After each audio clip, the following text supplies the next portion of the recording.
So the camera C17013, is that at ground level, is it at waist level, or is it a little bit higher up? This one is approximately 10 to 12 feet up in the air. Okay, so it's up in the air about 10 to 12 feet? Right. And is it, are you able to see into, let's say, the bed of a truck from that angle?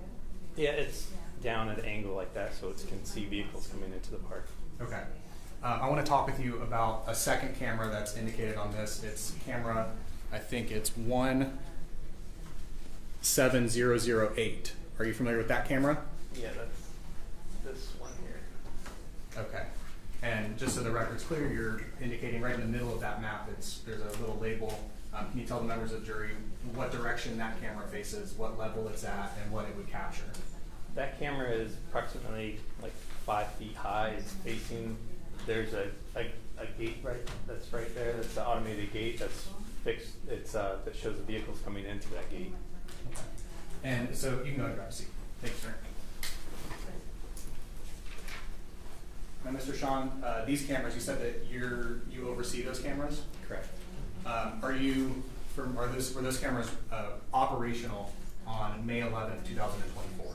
Yes, I believe so. Yeah. Were they working correctly on May 11, 2024? As far as I know, yes. Okay. Any indication from the cameras were malfunctioning? No. Okay. Permission to approach the clerk, Your Honor? Yes. And permission to approach the witness? Yes.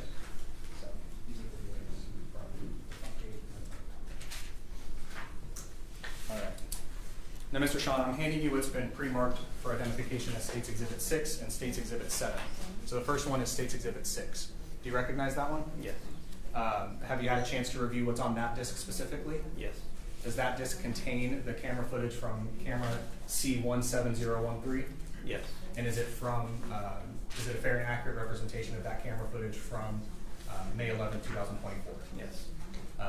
And you've had a chance to view specifically what's on that disc, right? Mm-hmm. Yes. Is there any evidence of any sort of tampering with the video footage or anything like that? Not that I could tell. Okay, Your Honor, the state offers into evidence what's been pre-marked for identification as State's Exhibit 6 as State's Exhibit 6. Defense? We'd like to voir dire the witness. Granted. Permission granted. Now, you said that you oversee these cameras, correct? Correct. You work for the Pinellas County Sheriff's Office? I do. I see the insignia on your shirt, correct? Yeah. Are these cameras maintained and operated by the Pinellas County Sheriff's Office? Yes. And now, how is it that you receive footage of these cameras? The video is stored locally at Fort DeSoto, and just like any other video that we have for the Sheriff's Office, it's stored locally, and then if there's a case or anything that anytime they need to review video, they pull the video from the recorded files. Now, when you say stored locally, that's at Fort DeSoto Park, correct? What is there a building that it's contained in? It's the administrative building. And who's in charge of that administrative building? Not sure who's in charge of that. That's a county. It's a different municipality. So that building is not maintained and overseen by the Pinellas County Sheriff's Office? No. Have you been inside that building? I have. Are you aware of the systems and the machines in place that maintain and record surveillance footage? I'm not following your question. There's an administrative building at Fort DeSoto Park, correct? Correct. And in that building, that's where there's video footage, correct? Right. That building is not part of the Pinellas County Sheriff's Office. That building is not what the video footage is.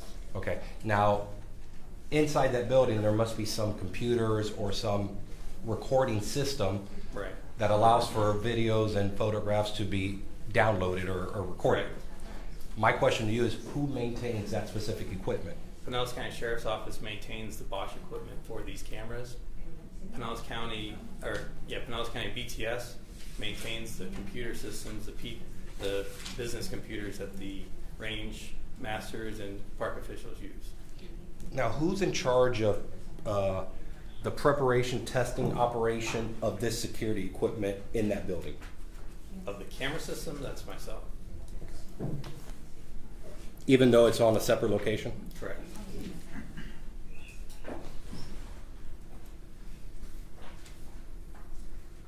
And are you familiar with the operating condition and capability of the equipment inside that building?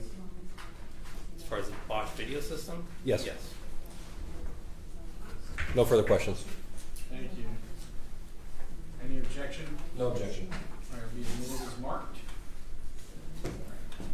Now, Mr. Sean, I'm now approaching you and handing you what's been pre-marked for identification as State's Exhibit 7. Do you recognize this one? Yes. And have you had a chance to review what's on that disc? Yes. What's on that disc? The 17008 camera. And that's the front one in the middle? Correct. Okay. The camera footage there, it's from the 008 camera. Yes. Is that a fair and accurate representation of video footage from May 11th, 2024 from the camera C17008? Yes. And whenever you reviewed that video, was there any evidence of tampering or anything like that on the video? No. Was the camera, the 008 camera, was it working properly on May 11th, 2024? Yes. Your Honor, the state offers in evidence what's been pre-marked for identification as State's Exhibit 7, as State's Exhibit 7. Any defense? No objection, Your Honor. Be admitted as marked. And permission to publish State's Exhibit 6? Granted.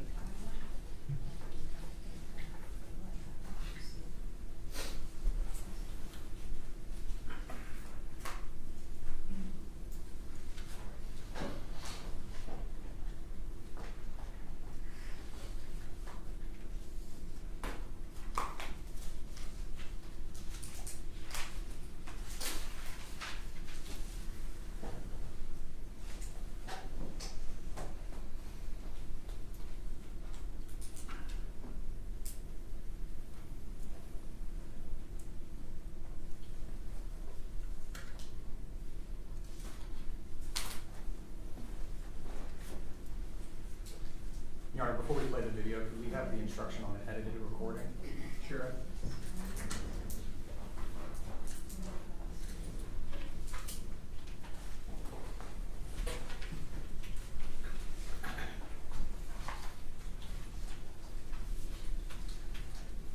So it's like this one's like the beginning video. Okay. And then the second one is the same thing. It's like a 2-minute video cut down really short.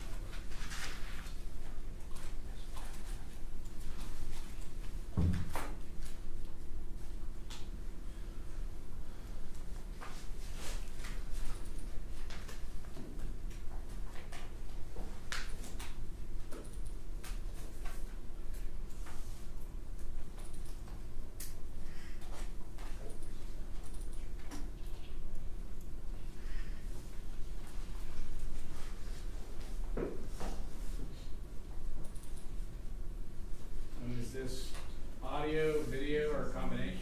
It's going to be video only for both.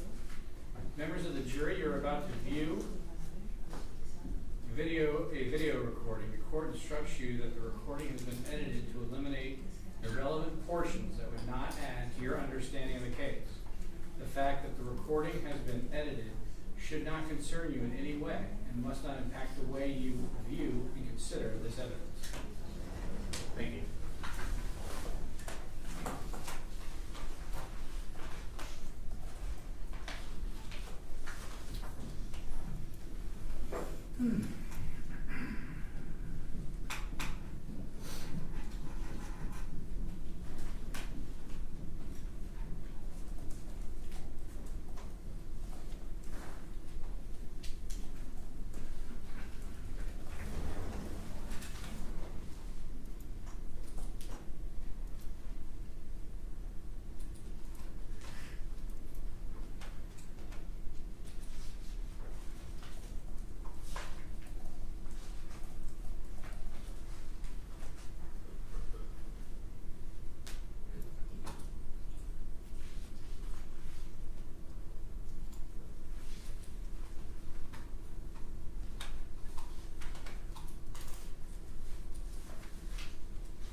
Your Honor, permission to publish State's Exhibit 7. Granted?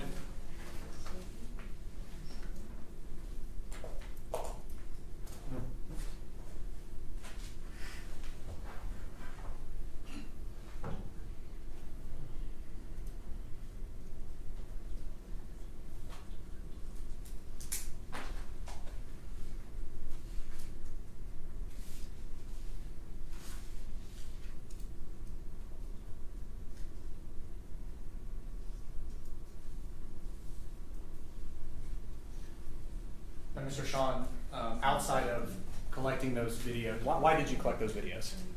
I was contacted by the deputy who was working the case to pull the video for him. Sometimes if the deputy has a problem pulling the video for him, they'll reach out to us for assistance. And so outside of pulling the video footage from the cameras that you were requested, did you have any other involvement in the investigation in this case? No. Your Honor, I have no further questions. Cross? Yes, Your Honor.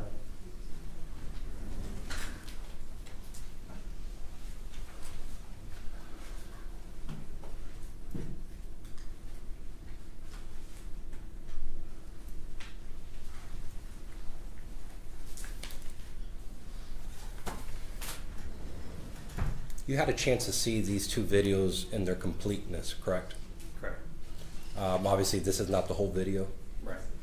You'd agree with me that there's other vehicles contained in the original video that show other cars with coolers in them? I can't confirm that. I don't remember. You haven't seen? You don't remember the video? I don't remember every car that drove by there. I don't. No, that's contained in the video, the original one. I don't know. I didn't look at the video. I just pulled the video, and I can't tell you how many cars had coolers in the back of them. So this is the first time you've seen this video? No, I've seen this video prior. Okay, the edited one or the original one? Both. Okay, so I'm asking you about the original video. You would agree with me that in the original video, it's longer than this one, Right. and there's other vehicles coming and going in Fort DeSoto Park, correct? Correct. Your Honor, may we approach? Yes.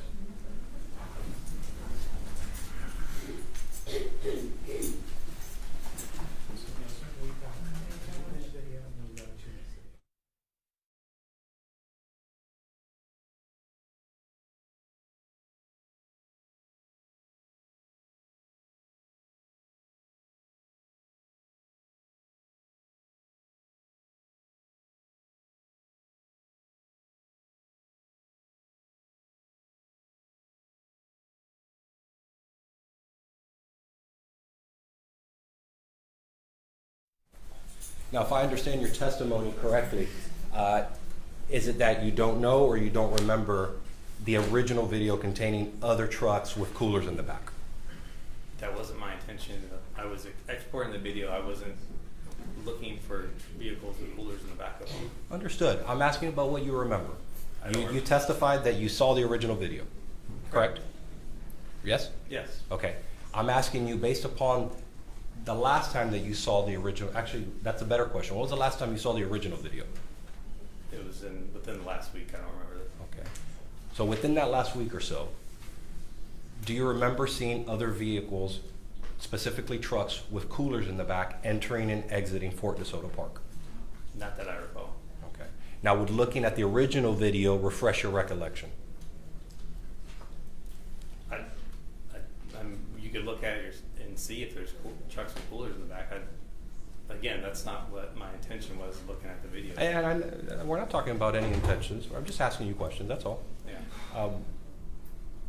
May I have a moment to confer? Yes, sir.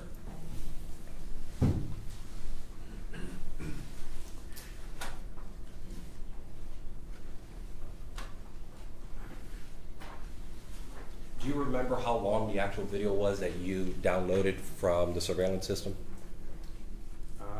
Originally, I don't. It was. I don't remember. It's a lot longer than this. Right. Nothing further. Hey, you need a redirect? Yes, Your Honor. Mr. Sean, whenever you watched the video for the first time, was that in our office at the State Attorney's Office for trial prep? When was the first time that you watched that video? The very first time was when I pulled the video for the deputy for the case. Okay, and when was that? That was several months ago. Okay, so fair to say you don't remember exactly how long that video was because Right. it was a long time ago? Correct. All right, and then whenever we sat down and prepared for today's trial, that happened over at the State Attorney's Office, right? Right. And I showed you that cut down edited copy, right? Correct. Okay. You didn't, did you cut that video? I did not. Okay. Your Honor, I have no further questions. Thank you. Witness may step down. You'll remain subject to recall. Your Honor, may we approach? What's that? May we approach? Yes, sir. Have a good day. Come on.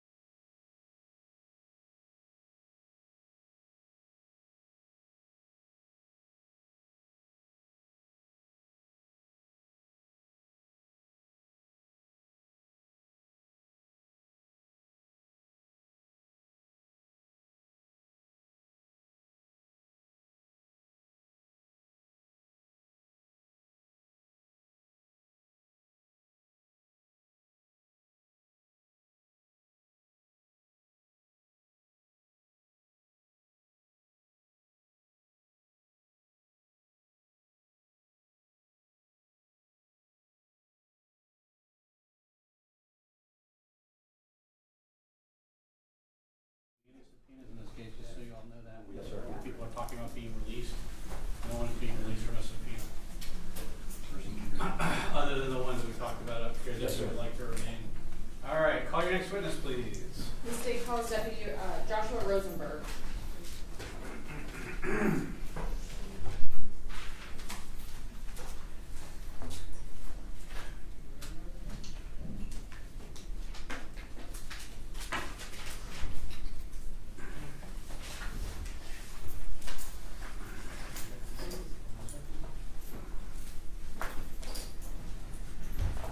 Right this way, please.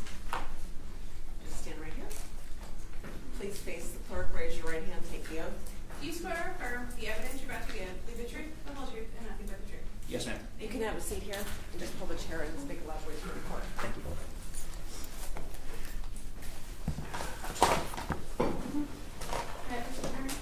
Your witness, Steve.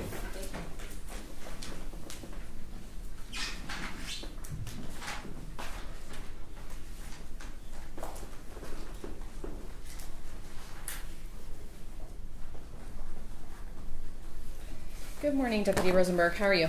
Good, how are you, ma'am? Could you please introduce yourself to the jury, spelling your first and last name for the court reporter? Yes, my name is Deputy Joshua Rosenberg. It's Joshua, and last name is Rosenberg. With who are you employed? Pinellas County Sheriff's Office. How long have you been with the sheriff's office? I have been with the Sheriff's Office coming up on 3 years now. And you had mentioned, you said deputy. What are your position, or what are your duties as a deputy? Routine patrol, investigations, citizen contacts. Have you been a deputy since your employment with the beginning of your employment with the sheriff's office? Yes, I was hired as a deputy. Does that include? I take it that would include May 14, 2024? Yes, ma'am. On May 14, 2024, were you on duty that day? Yes. And in your capacity as a deputy, what were you tasked with that day? I was tasked with investigating an animal cruelty case. Were you dispatched to a call, or how did you come to learn that there was a case for you? I was contacted by my, at that time, sergeant, and informed me that the case was going to become available and requested if I would like to take it. Okay. Is that typically how case assignments work? Typically, if a sergeant knows that you're interested in investigations, they will foster that and allow you to follow up. And with respect to, this investigation, was there a certain location that you were dispatched to? Yes, it was Fort DeSoto. What was the nature of your call, of the dispatch call? That a dog had been found decapitated floating in the mangroves inside of a bag. Do you recall more or less what time you responded to Fort DeSoto? Approximately 6:30 p.m. When you arrived, what did you observe? The dog was partially removed from the bag. We were on a access road that's not accessible to the public at that point. When you say the bag, we've heard some testimony about at least 2 bags. Can you explain which bag you're talking about? The bag the dog had been found inside of, it was, I believe there was a black bag and a clear bag. What was your first task with respect to this investigation? I was briefed by the deputy who was initially on scene about where the dog had been found, and then we were awaiting our crime scene techs to come for further photographing of the animal. With respect to an investigation like this, where you are I guess what in that scenario, what would you call yourself? Do you have, is it like case agent? Do you have a specific title? Case lead, case agent. Do you have authority to direct people, for example, from crime scene? Yes. And in this case, did you make any requests? I requested that they photograph the deceased animal as well as the area that the animal had been found on the East Beach. To your knowledge, was that completed? Yes.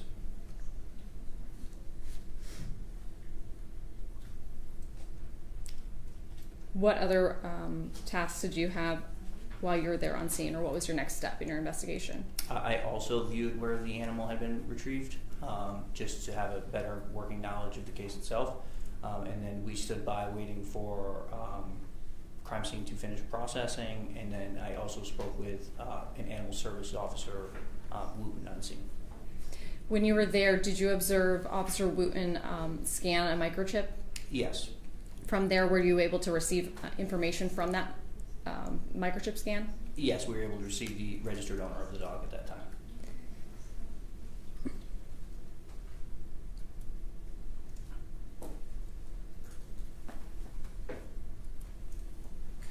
Upon receiving that information about the registered owner, what was your next step? We tried to determine whether or not that owner had been in the area, and I utilized law enforcement databases to find the registered owner's vehicle. Did it appear at that point that the vehicle had been in the area? Yes, it had hit on cameras that we have in the area. With that in mind, what was your next step? Following that, and speaking with Animal Services, it was determined that we would need to interview the registered owner. Around what time was it determined that you would conduct an interview? By the time CSI had finished up, it would have been later in the evening, maybe 9, 10 o'clock, somewhere around there. Were you able to locate the suspect's home? Yes. And what happened? Did you go to the home? Yes, I went to the home. We attempted to make contact with them, but he was not home at that time. So what did you do? We planned to return later because we had been informed at that time that he would be back later. Did you in fact return? Yes, And when you returned, was he there? he was. What did you do when, did you make contact with him? Yes. Your Honor, no reproach. Please take the jury out. Yes, Your Honor. So if we can pass it down again, hold it at the afterwards.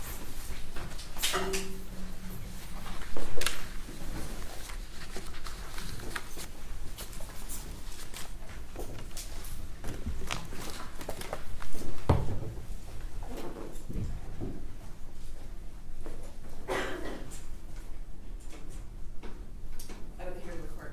Thank you. The witness will step down and go to the witness room, please.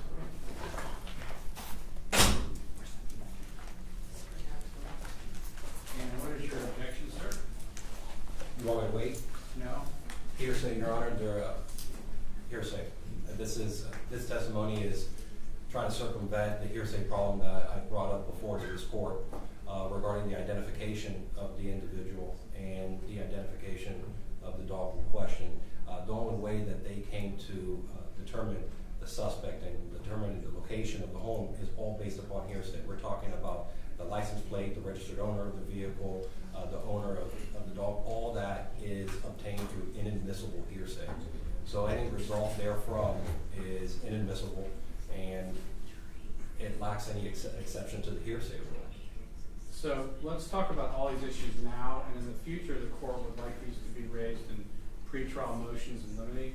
And because we've had the discovery of this case for quite some time, so I think it would have been a better use of the court's time if we'd had this, what I consider a major evidentiary issue, handled pre-trial.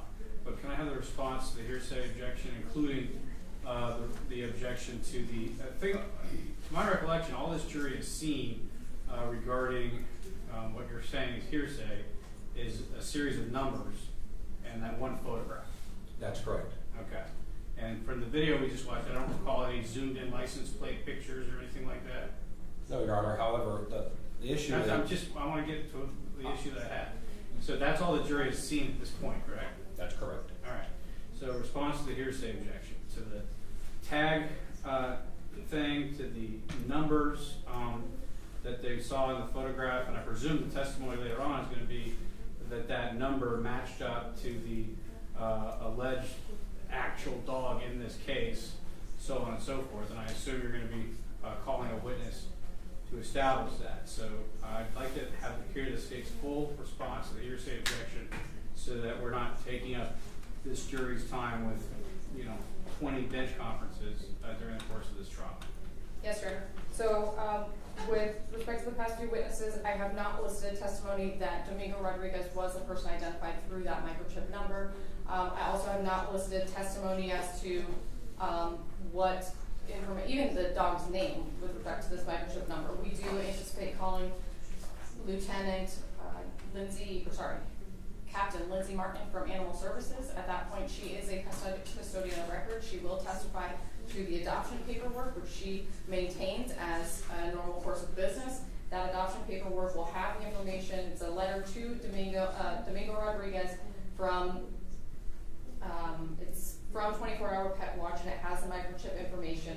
Again, she's a custodian of records of these records. They are maintained in Pinellas County Animal Services regular course of business. There will also be entered into evidence through Captain Martin, the adoption contract that is also maintained by Pinellas County Animal Services. That adoption contract also has the chip number, and it has the defendant's name, and it has the name Dexter on it. With respect to the license plate, I have not received any testimony that is in reference to any specific license plate. I have essentially elicited testimony that would suggest that the officer, the deputy, through the course of his investigation, ended up at some house. As far as filling in the blanks, we anticipate doing that with additional testimony, but I don't believe that at this point we have elicited any From another witness. Well, and this officer. That's what I'm going to get. That's what I want to get to next. Yes. Because I see a lot of things baked into this. All right. So, is this physical microchip in evidence? No, Your Honor. Okay. What happened to the physical microchip? I would imagine it stayed in the dog and went with its remains to the veterinarian who performed the necropsy. Okay. Is there going to be a witness, not this witness, who will attempt to take the stand and testify the number that's in that one photograph is associated with the dog that you're alleging was involved in this case, and therefore, strengthening your case, I guess, against the defendant, and that this was the dog he had. It looks like the dog here, and the chip number that we saw a picture of that came from this dog, from the microchip in this dog, that is matched to the dog you're alleging in this case. So it won't necessarily be a photo of the dog with a microchip, but it would be No, a photo. They've seen a number. Okay, it's in Understood. evidence as a number. Is there a witness that's going to be able to testify that that number is associated with the dog that is the subject matter of this, that you are alleging is the subject matter of this case? Yes, Your Honor. So through those records that I mentioned through Animal Services, we will also have the person who specifically did the adoption process. We will have the video of the defendant with the dog at Animal Services completing the adoption process with that individual. That individual also input the defendant's information and had personal knowledge and had contact with the dog himself. And which would be totally irrelevant if it was some other dog, right? So what I'm saying is the number that was in the photograph that's now in evidence that said it came from the chip inside the dog that was located at the park. That number, is there a witness that's going to testify that that number is associated with the dog that you're alleging is the subject matter of this case? yes, Your Honor, because it would be the witness that input that information to associate the defendant and the dog to that number. So that number is written down on a piece of paper? That is correct. It is written down on the adoption paperwork. Okay, that's what I'm getting to. And you're going to be attempting to bring that into evidence to a records custodian That is correct. as a business record? That is correct. Okay. And then the license plate information, that was, I assume there's going to be testimony that we ran this license plate in a database and we are associating this with the defendant, so on and so forth. Who are you going to be doing that through and how? So the deputy will testify that he arrived at the home, met with the defendant, got the license plate, looked at the license plate. Well, he's not going to testify to that part. He's going to testify that we received, really it's just going to be through a business records exception from the Florida Department of Transportation. So you have documentation that you're going to be trying to bring in through business record exceptions, associating the license plate with the defendant. Not associating the license plate with the defendant. The records are going to associate the license plate with the location. Deputy will testify to vehicle and seeing the license plate at the defendant's home and defendant acknowledging that that's his vehicle. Okay. Okay, so there'll be some testimony. Okay, I understand. So any assertions that are being made by a license plate are going to be made through another witness, not this deputy. This deputy will testify that he went to the defendant's home, he met with the defendant confirmed having adopted the dog, the defendant confirmed that was his vehicle there that the deputy saw in that moment when he's interviewing him. So the deputy's not going to testify that that number was associated with the dog that you're alleging. He's not going to associate that that tag was associated with the defendant. He's just going to say that I went and conducted my investigation. While I was there, I saw this, I heard this, that sort of thing. He's not going to draw conclusions that are not in evidence yet, correct? That is correct. He is not testifying to David or some other record that associates the defendant with the vehicle and the license plate. Do you have any other response to the hearsay objection at this time? And specifically, this is the objection to hearsay, and I think the question that was being posed had something to do with, what was the last? The last question was, did you end up having a conversation with this individual when you came back the second time at his house? Right, and I kind of talked about this whole global issue, but your objection to hearsay is what? The contents of that conversation?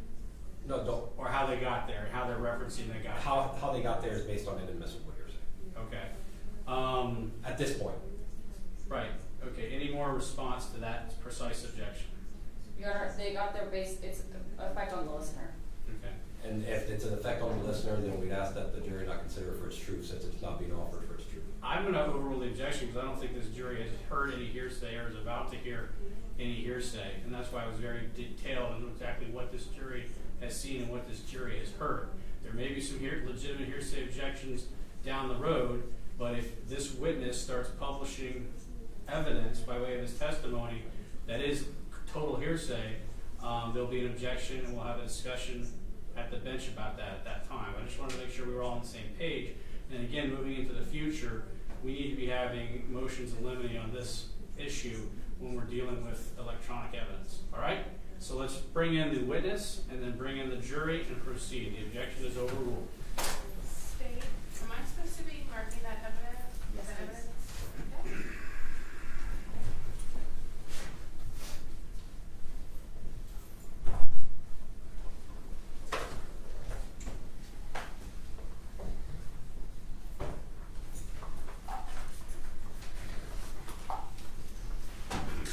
Just have a sit down on the stand, please.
Your Honor, the jury is present. See the jury box.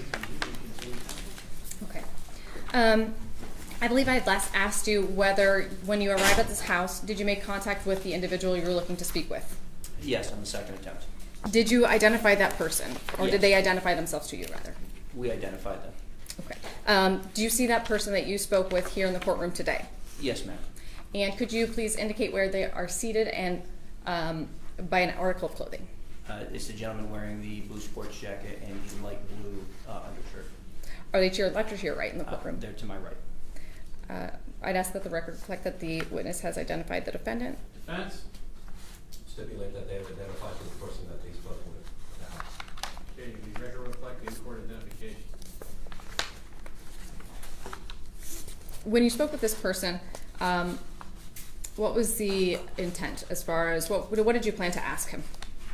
We intended to inquire about the dog that we had found. Can you talk about that line of questioning? What was your approach when you asked questions about this dog? We confirmed that it was his dog and what had happened to the dog in general. And when you say we confirmed, did the defendant tell you that it was his dog? Yes, he confirmed it was his dog. Let me back up, actually. Who was there with you? You and who else? I had a corporal with me, Corporal Munoz. And does Corporal Munoz speak fluent Spanish? To my knowledge, yes. Was he able to assist you in conducting the interview? Yes, ma'am. That being said, were you present the entire time when speaking with the defendant? Yes. And you stated that the defendant had identified the animal? Yes. How so? I had taken a photograph from Animal Services computer. And what did the defendant identify the animal as? His dog, and he confirmed his name to be Dexter. What did he tell you about how he acquired the dog? That he confirmed he had adopted it that Friday prior to my interaction with him. Now, you say Friday prior. What time or date was this interview? The interview would have been on May 15th. And when did your investigation start again? May 14th. What day of the week was, what day of the week was the 14th, if you recall? Off the top of my head, I can't say for certain. Okay. But it was just a few days before on the, do you recall what the Friday was? It would have been the 11th, if I recall correctly. All right.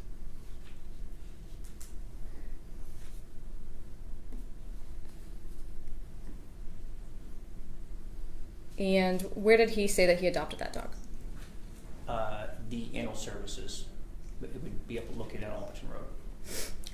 When you interviewed him, let me ask, actually, what address did you respond to? I'd have to review for the exact address. I know it was in St. Petersburg. Would your reviewing your report refresh your recollection? Yes, ma'am. Okay, please go ahead. Once you're done refreshing your recollection, please look up.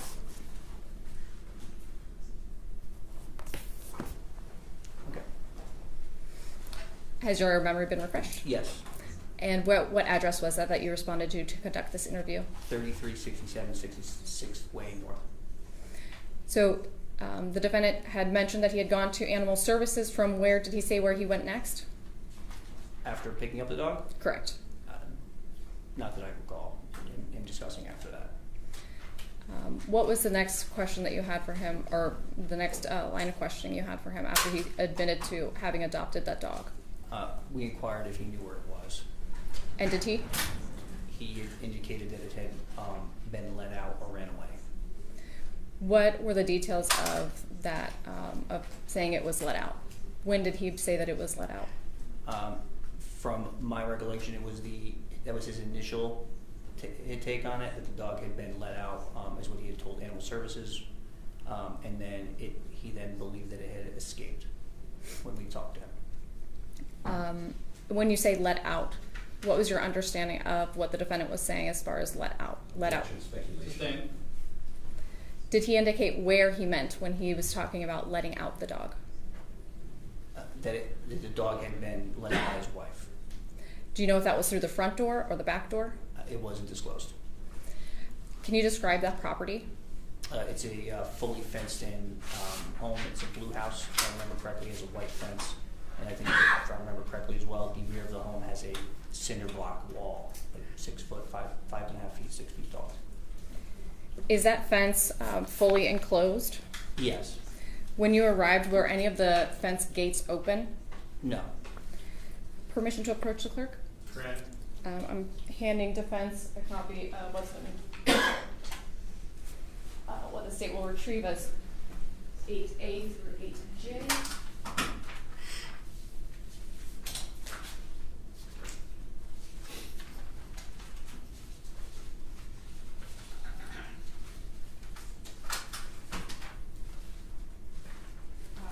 approach for now with 8A through E.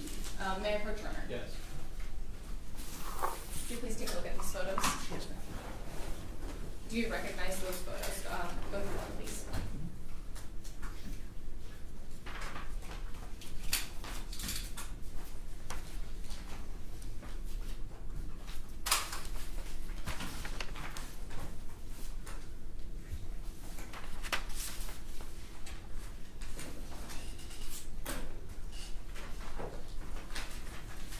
Yes. How do you recognize those photos? These are the home. These would be the Mr. Rodriguez's house. Do those photos depict the area around the home as well? Yes, there's 2 photos that show the rear as viewed from 66th Street. Is that what those photos do? They fairly and accurately depict the home and the areas around the home at the time of your investigation in May 2024? Yes, ma'am. At this time, the state would seek to move into evidence states A, C through 8E. No objection. Defense? No objection. They'll be admitted as marked. Permission to publish? Granted.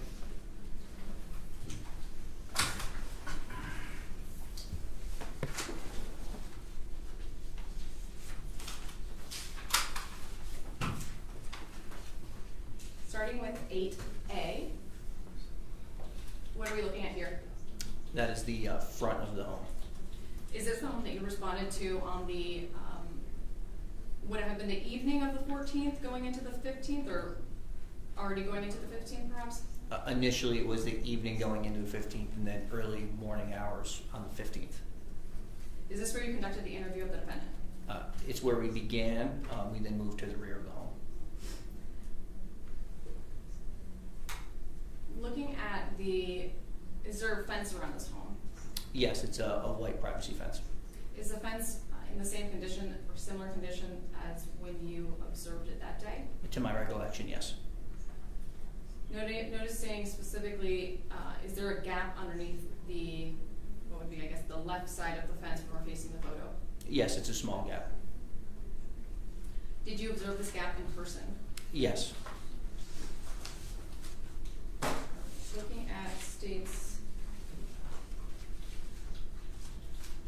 8B, what does this photo depict? That's also the front, just from the other side. Does that gate look in the same condition as it was back in May 2024? Yes. Are you able to perceive a gap under that side of the fence? Yes, another small gap there where the gate is. Is this gap smaller or larger than the one on the left side of the house? I believe this side is smaller.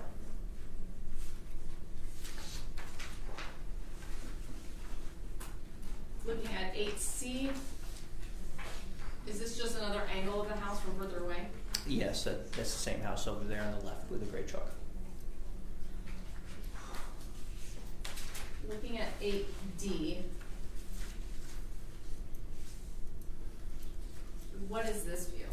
That is the vacant lot directly adjacent to the rear of Mr. Domingo's home on 66th Street North. Are you able to articulate where, or can you see any of Mr. Rodriguez's home in this photo? At the top of that photo, where the concrete wall is, where it's kind of like a lightish blue gray, and then it goes into a solid gray. Just on the other side is where his home is. That would be the roof there, either to his main home or he has a finished patio area. Is there any structure between the back of the defendant's home and 66th Street, other than this concrete fence? It's like a covered patio area between the back of his home. So it's his back of his home, the covered patio area, and then the concrete block wall.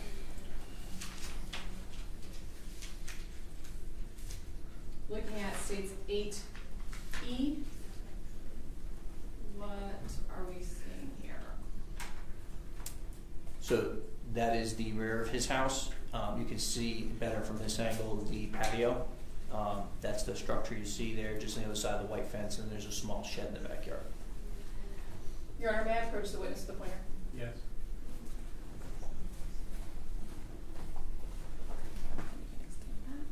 And be the witness stand in providing this testimony? Yes. Go ahead, as you could, and using that pointer, indicate the things that you describing? So this is the patio area right here. It's covered.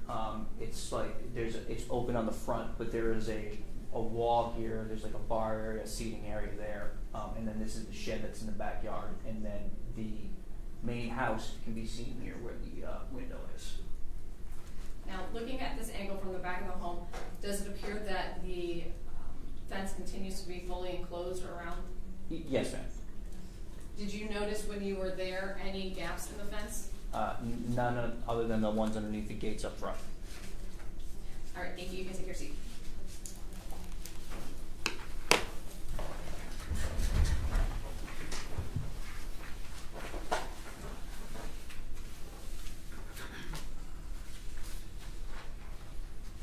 May I approach the witness here? You may. All right, I'm now approaching with states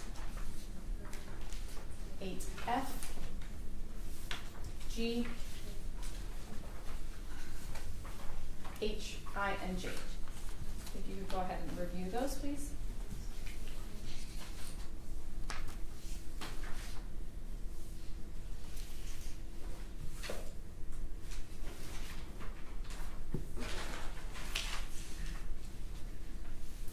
Okay, review them. Are those photos familiar? Yes. Do these photos depict various items around the defendant's property? Yes, as they were that night. Did you take several of these photos? Yes. Rather, did you take these, or were some of these from your body-worn camera footage? I believe a couple were from my body-worn camera, and some others were captured using my agency-issued cell phone. Do these images, let's look at states 8, G, and F. What do those generally depict? These are the gate that is on the left side of the home. Does that fairly and accurately depict the gate at the time of your investigation? Yes. And looking at 8I, Yes. what is that? That is a cooler. Does that fairly and accurately depict the cooler? Yes, it is an accurate depiction of the cooler. 8J,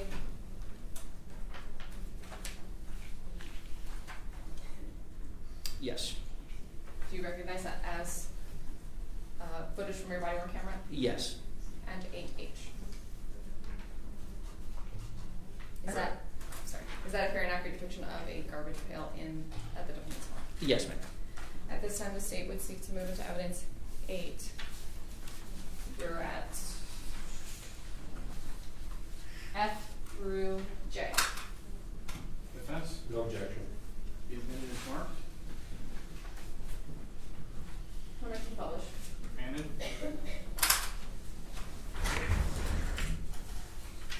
Is this a closer view of that fence? Yes, the one that's on the left side of the home if you're looking at it from the front. When you were there in person, are you able, based on your observations, are you able to approximate how large that gap is? Approximately 4 inches at the highest point. And looking at 8G, is that just a closer up view? Yes, it's just a closer up image. When explaining that the dog must have gotten out, what, if anything, did the defendant say about that fence? He indicated that that fence on the left side was the one that the dog had gotten out through, that small gap. What, if anything, did he say about what the dog had on at the time he would have gotten out? The defendant had explained that the dog had been neutered and that he had a cone on his head. Did the defendant indicate that he had removed that cone since bringing the dog home? No. Based on his statements to you, did he still have the cone on at the time he was alleging the dog had escaped? Objection, speculation. Restate the question. Did he tell you that the cone was still on at the time that the dog escaped? One moment. Objection is speculation. That's correct. Overruled. Not to my recollection. I'm sorry, so did he say he did have the cone on or did not have the cone on? The defendant explained that the dog had a cone on its head. He didn't state whether or not it had it on during the escape. Okay. Now, during your interview, did you ever indicate to the defendant the dog's status at that time? Yes. And what was that conversation like? He inquired if the dog had was dead. Did he inquire after you indicated anything about the dog being dead, or was that unprompted, or something else? He inquired on his own regarding the life status of the animal. And what was the response? We informed him that the dog had been located deceased. What was his reaction when he learned that? He appeared upset, but it was not, I don't know how to explain, put into words. It appeared disingenuous. Objection, speculation. Did he And make? I asked that the jury disregard that last statement. Denied. Did he make any? Did he have any vocal reactions? Did he say anything in response? If you recall. I remember offering to defend in a moment. I don't recall if he's speaking in Spanish with the other deputy.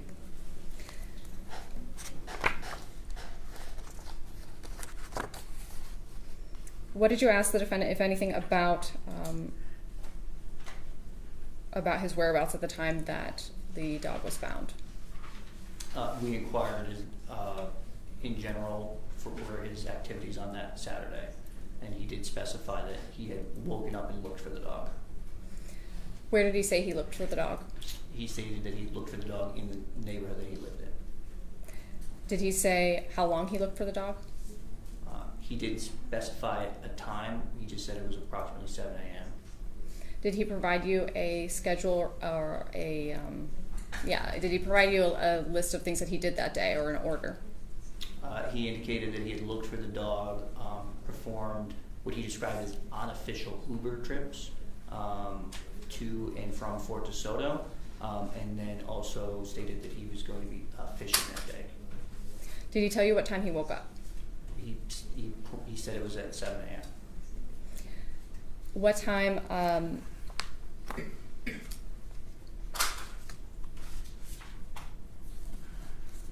was that time consistent in his statement throughout? No, it varied. In what way? When confronted about times that we had located his vehicle, he stated that he believed that he must have mistaken the time he had gotten up. When you're there at the site, at the defendant's home, did you notice any vehicles? Yes, it was a gray Nissan Frontier. Did you ask the defendant about that vehicle? Yes. What did you ask him about it? I asked him if it was his vehicle, which he confirmed it was, and I further asked if he was the only one that normally operates that vehicle, and he confirmed that as well. Were you able to view the tag that was on the vehicle at the time that you were at the defendant's home? Yes. And what was that tag number? I'd have to review for the exact, if I may. Please.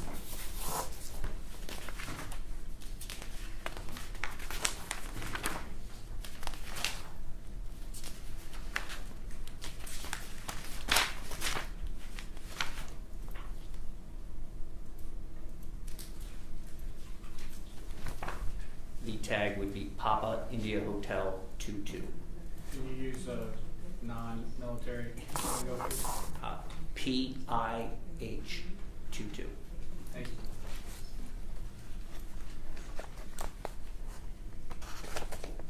Without telling me what they said, when you were at the home, did you notice any other individuals at the home? Yes, Mr. Domingo's wife. Anyone else? Not that I recall.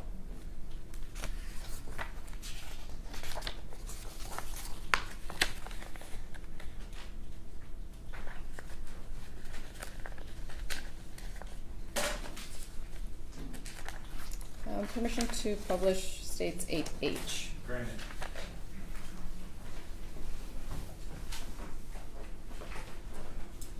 Looking at 8H, what are we looking at here? It is a garbage bag with a knot at the top. And why was this photo captured, if you know? The bag appeared similar to the one the dog had been found in. Do you recall if you captured this photo? I did.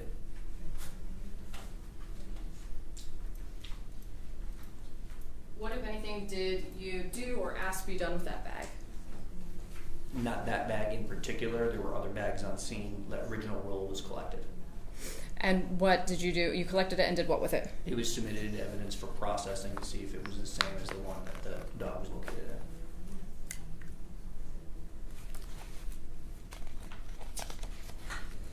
When you spoke with the defendant about the adoption, did he say why he wanted a dog or why he adopted a dog?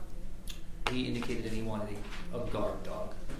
Was it your understanding, or was there any indication as to whether this dog would live inside or outside? Based on my conversation with the defendant, it appeared that the dog had the ability to go in and out. That the side back door was left open for the dog.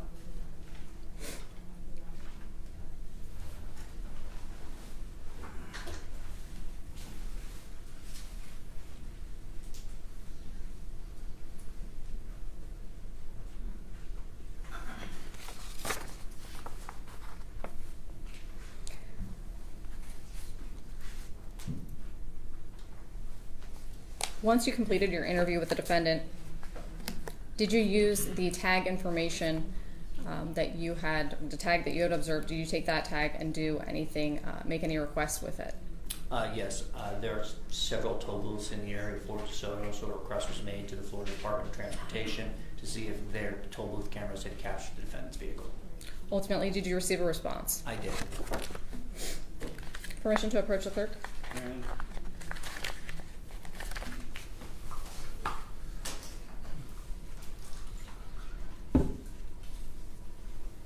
Permission to approach the witness. Granted. Hi, I'm approaching with what's been pre-marked as States Exhibit A through T. Can you please take a look? What do you see there? My initials and the date.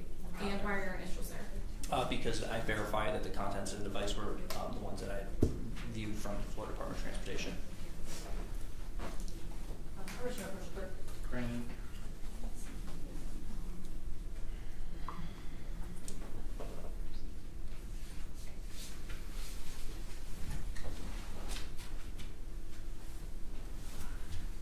The contents of the flash drive, were they in fact the what you had received from the Florida Department of Transportation?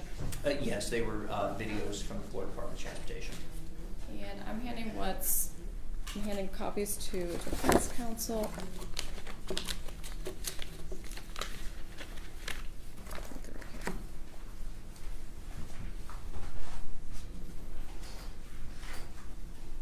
Well, showing defense counsel. What's been pre-marked as states 11A, B, and C.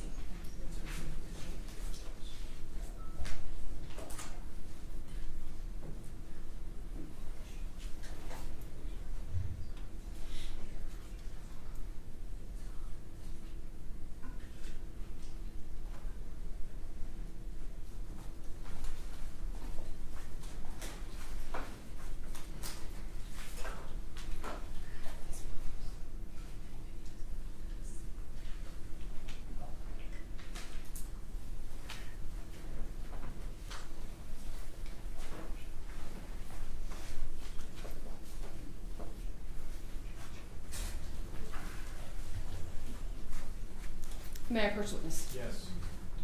We're approaching with states A, B, and C. Can you take a look at those? Can you just tell me what those are?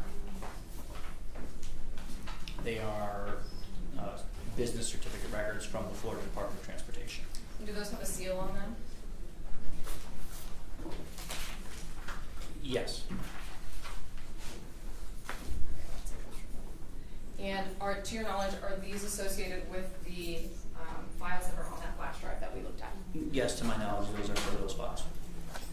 At this time, the state would seek to move into evidence based on the business record exception, the flash drive that states A10A through T, and the record certification 11A, B, and C. Can you approach the bench with what you have in your hand? Yes, Your Honor.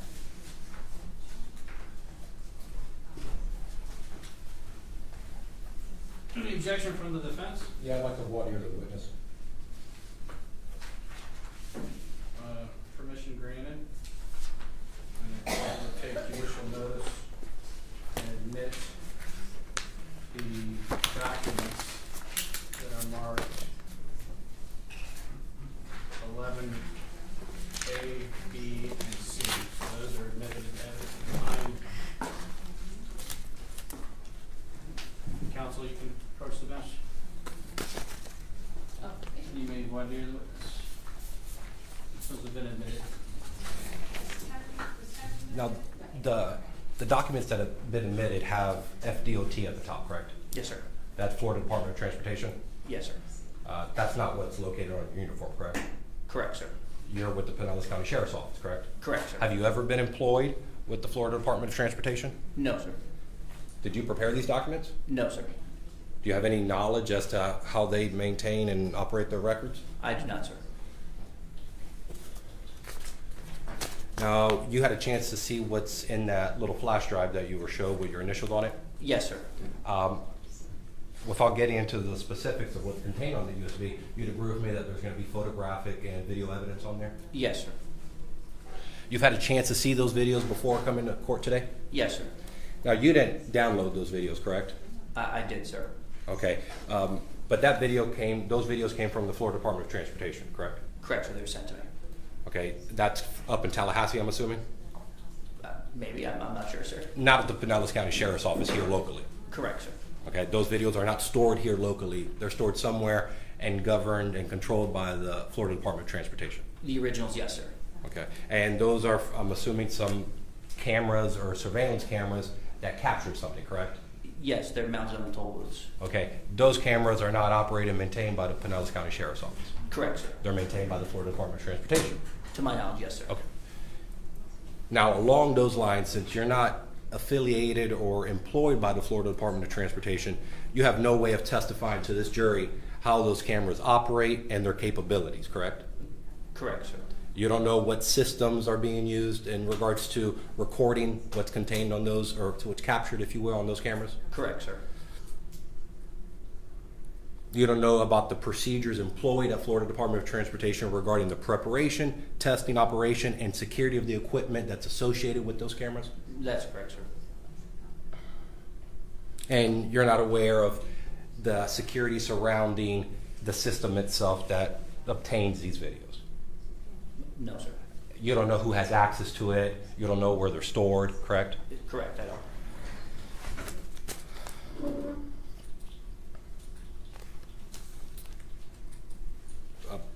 Based upon the voir dire, the defense objects to the entry, the admissibility of these evidence based upon the factors laid out in the silent witness theory according to the case law that I have present before me.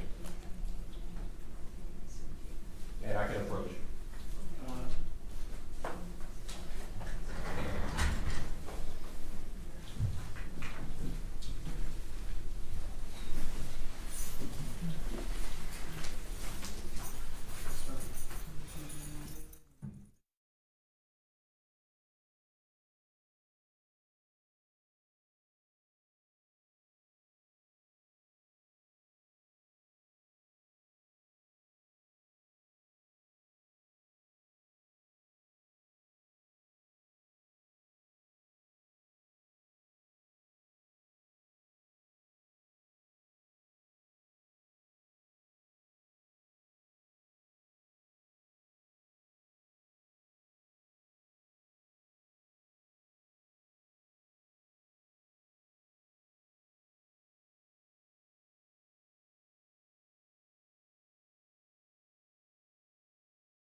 So I already admitted 11, I believe, in its entirety, and that exhibit, the thumb drive is number what?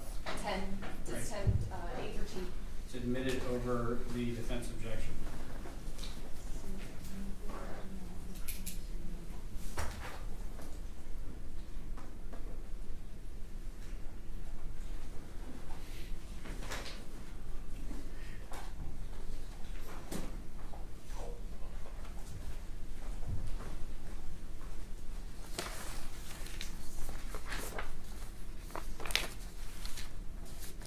Okay, so the flash drive that you just looked at, does that contain both video and photos, correct? Yes. And were those reviewed by you after you received them from the Florida Department of Transportation? Yes, I reviewed them on my agency-issued laptop. Do those videos and photos contain images, or do they depict the tag that you had requested? Objection, best evidence. That you had requested videos and photos of? Yes. And I'm sorry, can you confirm that tag for me, please? I just have to review again. Yes.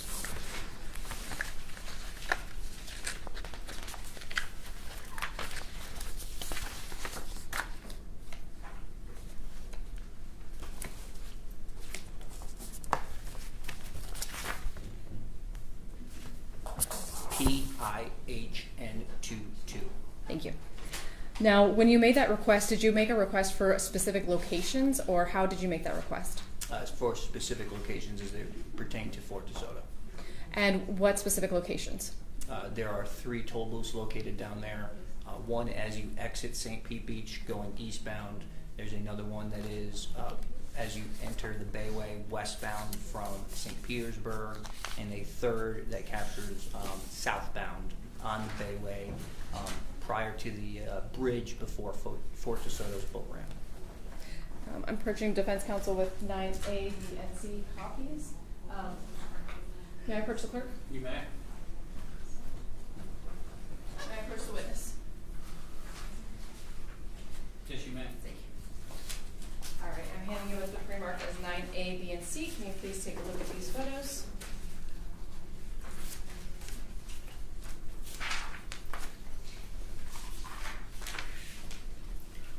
And what do these depict? Based off of my experience on patrol, these appear to depict Pinellas County. And do those appear to be maps of Pinellas County specifically? Yes. And do they fairly and accurately depict Pinellas County as you know it? Yes, ma'am. Looking at the Senator States 9A, does that include any markings on the map? Yes. Are there red markings on that map? Yes. Do you know what those red markings are indicative of? The approximate location of the toll booths in the area. And are those accurately placed on that map? Yes. At this time, the state would move into evidence states 9A, B, and C as states 9A, B, and C. Defense? Relevance? Is that an objection? Yes, sir. Response?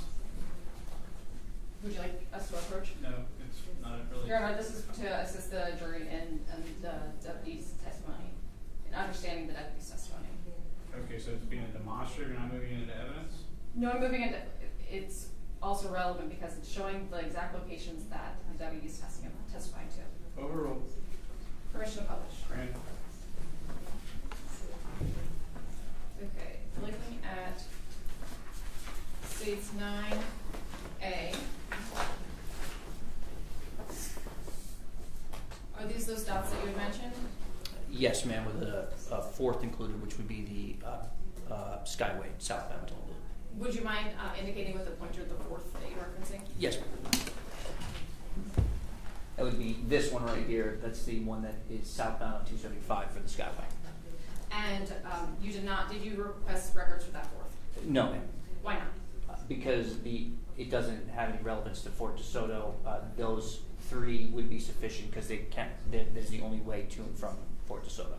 And those, the videos and the photos that we were discussing on the flash drive states 10A through T, are those what you received in response to requesting the records for those 3 points? Yes, those 3 points would be the plaza IDs that I had requested. At this point, the state would request to move into evidence, or excuse me, to publish 8A through T. 8A through T? 10A through T. 10A through T? That's correct.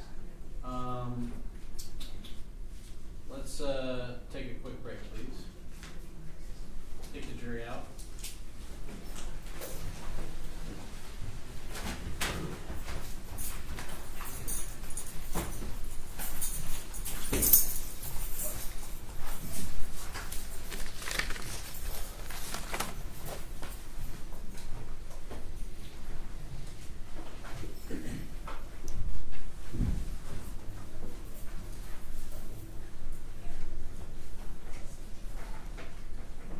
Honor, the jury's out of the hearing of the court. Thank you. And the witness list, that can go to the witness room. I assume we do not have anyone from Fdot on the witness list? That is correct, Your Honor, we do not. Okay. So Mr. Zamora, during the bench conference, and again, the court reiterates in future trials, if we could please have major issues like this addressed in pretrial hearings, that would help out with judicial efficiency. But at the bench, you lodged an objection to this evidence. The court admitted it over your objection. And I said, please do not publish it at this time. The state now seeks to publish it. And I want this citation, I want you to give me your argument again and tell me what you were reading from. You got a piece of paper in your hand and you were reading some information, but we're not giving you any kind of citation. So I'd like you to do that at this time.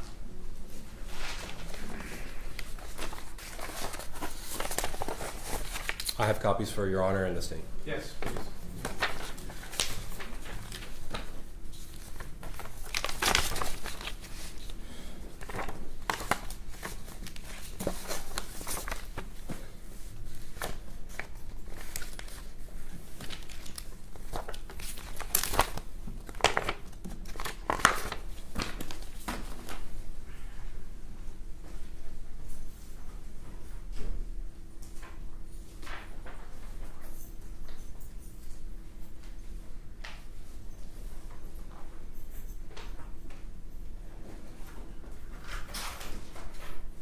May I approach, Your Honor? Yes. Thank you. I'm going to begin by just citing the cases for the record. The first one is Richardson v. State, 228 Southern 3rd, 131, 4th DCA 2017. The second one is the initials RV v. State, 388 Southern 3rd, 952. That's 3rd DCA 2024.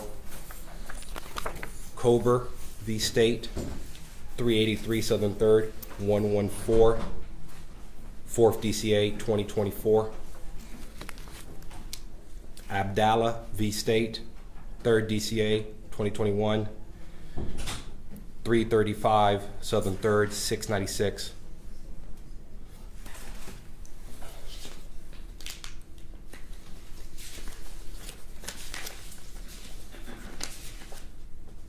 If I may direct your attention to the Richardson case, and everyone's attention, state as well. Page 4, bottom paragraph. There are two types of authentication methods for admitting videotapes: through pictorial testimony and through the silent witness theory. They're citing Wagner, which is the seminal case dealing with silent witness.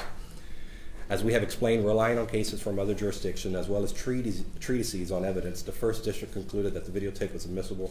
Court applied the silent witness theory explained in John Henry Wigmore, 3 Evidence and Trials at Common Law. I'm going to skip down after that long paragraph. Most importantly, the Wagner court held that the silent witness theory can be used when the trial judge determined it is to be reliable after having considered the following evidence establishing the time and date of the photographic evidence. Court must consider any evidence of editing or tampering, the operating condition and capability of the equipment producing the photographic evidence as it relates to the accuracy and reliability of the photographic product, the procedure employed as it relates to the preparation, testing, operation, and security of the equipment used to produce the photographic product, including the security of the product itself, and testimony identifying the relevant participants depicted in the photographic evidence. The other cases, for the sake of brevity, the other cases not only state the same thing, but reconfirm that these are the factors that have to be established by the proponent of video evidence before it could be authenticated. Obviously, when it comes to evidence, we have admissibility and we have authentication. The 90.803 subsection 6 regular business records exceptions applies to hearsay statements. We have a video here that doesn't contain any statements.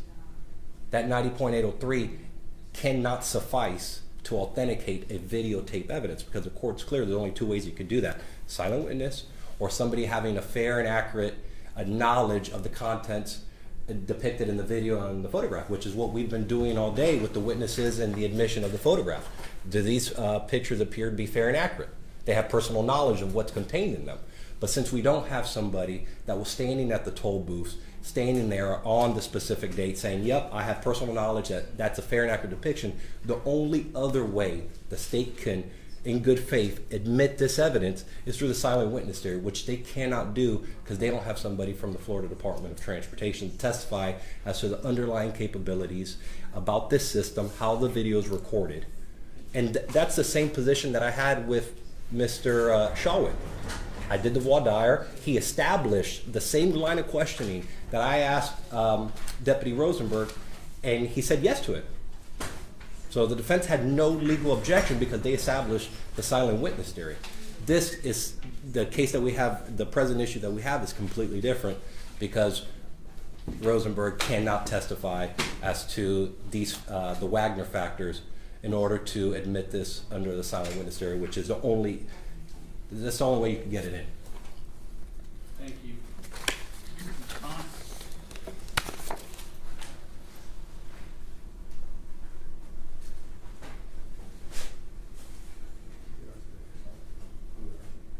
Your Honor, we would argue that based on the records that the certificate provided, that these are self-authenticating. These are accompanied by a affidavit notarized by somebody with knowledge from the Florida Department of Transportation, acknowledging that they were made at, and I understand that there's a difference between the hearsay exception versus authentication, but at this point they have been established, have been made in the regular practice in the course of regular conducted business, and they are identified as such by the affiant in the certification. Mr. Zamora, any of the cases that you submitted to the court, do they deal with the video at issue being the product of coming from some government entity and being purportedly authenticated by that government entity with a affidavit submitted contemporaneously with them being introduced in trial? I'm assuming no, because you would have showed me that right away. I have one from a banking institution. Let me look at RV State, not off the top of my head, Your Honor. So there is no spotted cow on this issue? All right. And Any rebuttal argument, and then I'll give you a definitive ruling. And for the record, I'm really reconsidering my earlier ruling regarding admissibility. I was hoping we would try to bring this in through another witness so that we could make the best use of our trial time today. But I'll hear your rebuttal argument, and I'll give you a definitive ruling. no, that I have the Earhart in front of me. You have to have authentication, and you got to have admissibility.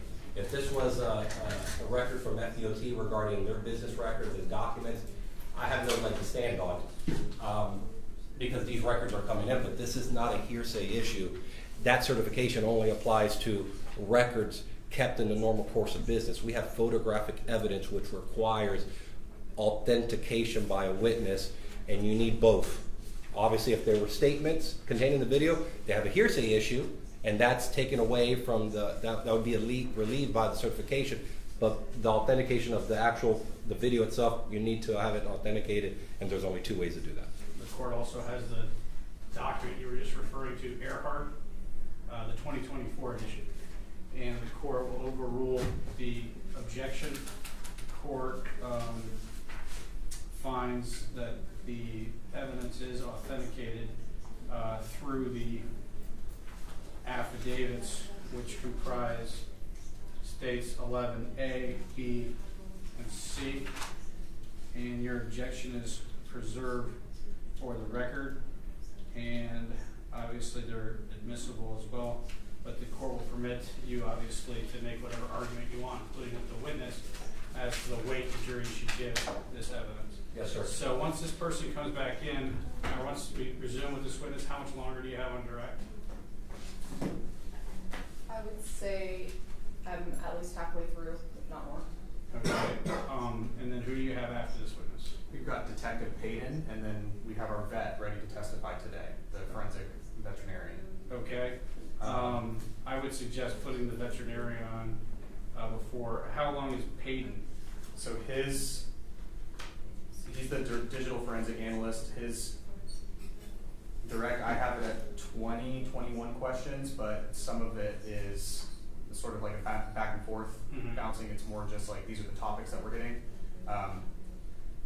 I think that he might end up being the last one of the day. We'll do our best. All right, let's bring in the jury. Does anyone need like a 5-minute comfort break before bringing in the jury? No, but I have a question. Yes. Exhibit 10, which is A through T. How am I labeling that as thumb drive? So the files are in. Let's bring in the jury and we can deal with this offline on break. Okay, that's fine. Thank you. Glad we can get in the jury.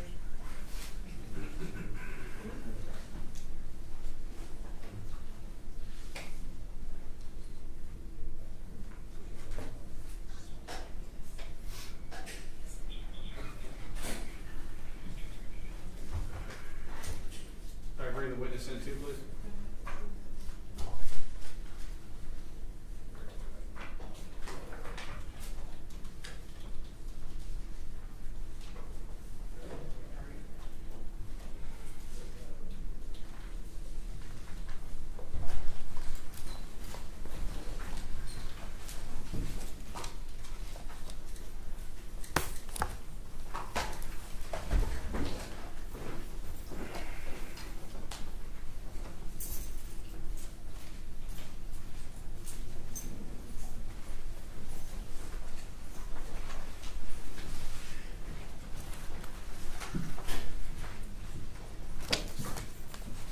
Your Honor, the jury is present, seated back in the jury box. All right. Beltran, you may resume. Thank you, Your Honor. May I publish States 10 APC? Yes, May I approach the clerk? you may.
I'm gonna wait on those. Permission to publish states 12. Yeah, states 12. What is that? That, oh, excuse me, I'm sorry. May I approach the witness? Yes. I'm showing defense counsel it's been pre-marked as states 12.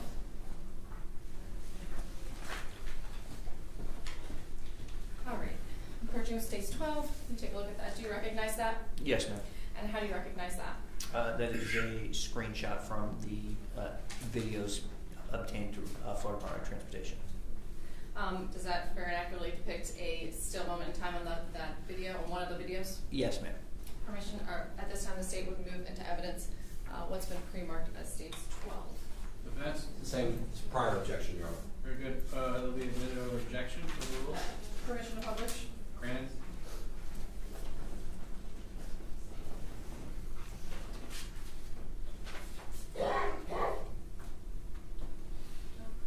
So what is this screenshot?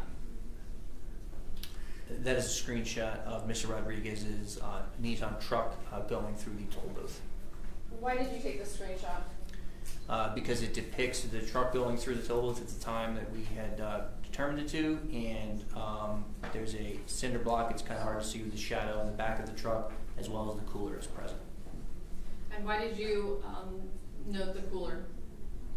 The cooler was also present in other ones, but it is large enough to fit the dog.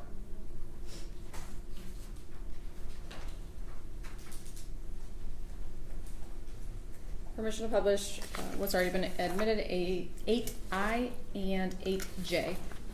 Yes, granted. Looking at states 8I, what does this photo depict? That is the cooler. And where was this photo taken? That was at Mr. Rodriguez's home.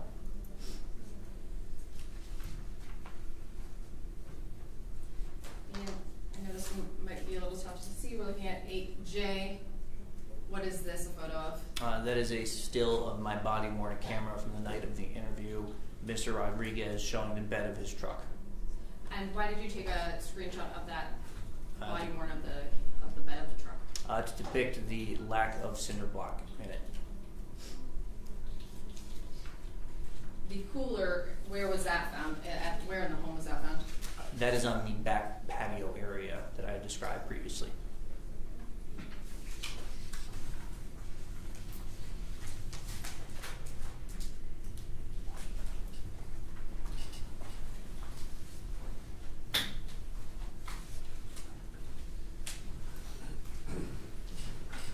Permission at this time, Your Honor, to reattempt to publish states 10A through T.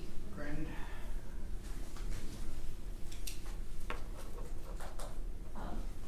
Deputy Rosenberg, are you able to see those file names from where you are? Yes, ma'am. And are these file names as they came to, as the files came to you, are they still named the exact same way? Yes, after the state's exhibits, they would would be the name that they were given to me as. And what are you able to tell from the file name? You're able to tell the Plaza ID, which is the first group of numbers on the left, and then the location of said plaza following that. What about those numbers towards the end? That would be the date and time from those plazas. Do you know what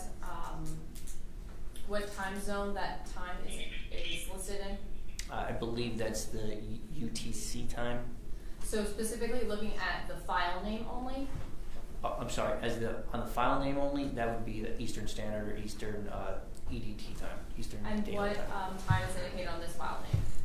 Which one are you asking about, Counsel? Sorry, this one. This is states 10A. If I can just get a better angle. Your Honor, what is it saying? Yes. Thank you. Let me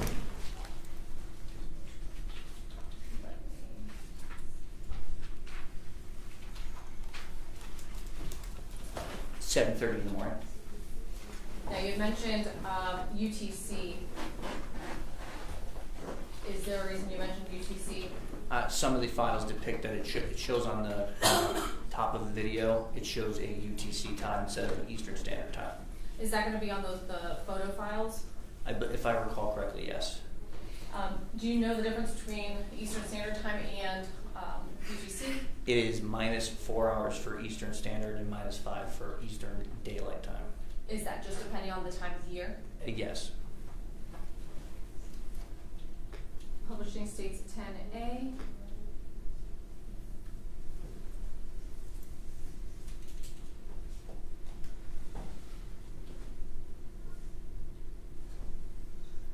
And I'm pausing the clip at 0.3 seconds. For 3 seconds, I suppose. What do we see here? That would be Mr. Domingo's Nissan in the far right of the video. And what is the location of this toll booth?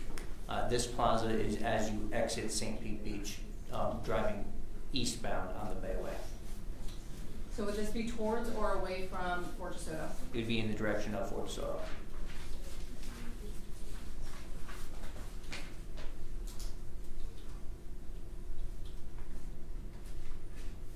Looking at states exhibit B, the folder name states B and C. based on the name, can you tell what those videos are? Those are from that same angle, the eastbound as you leave St. Pete Beach. Would it be the same angle? Not the same angle, the same location of the toll booth. Do the toll booths, to your knowledge, have multiple cameras? Yes. Publishing states Exhibit 10D. Based on the name, are you able to determine what camera this is coming from? That's the westbound toll booth as you enter the Bayway from St. Petersburg. And I misspoke, I apologize. Not what camera, but rather which toll booth. Now, is this the same where there's multiple cameras? Yes, each toll booth has multiple cameras. Publishing states 10D.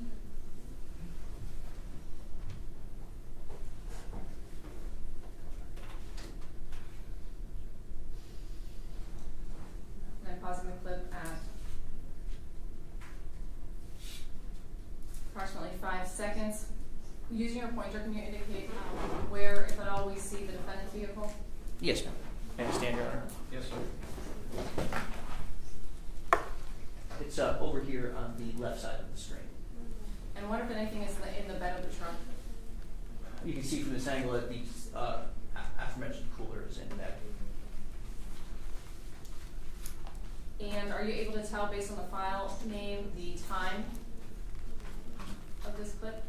It looks like it would have been at 8:33 a.m. to 25 seconds to 8:33 a.m. 32 seconds.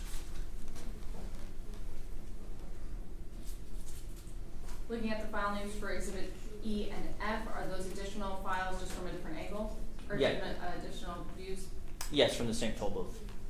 Looking at States Exhibit G, are you able to tell where these files are from? What location? That is the southbound toll booth on the Bayway as it pertains to Fort DeSoto, so right prior to the bridge that goes towards the boat ramp. And what time are these recorded at? That one starts at 7 a.m. 38 minutes and 1 second and ends at 7 a.m. 38 minutes and 8 seconds. And publishing states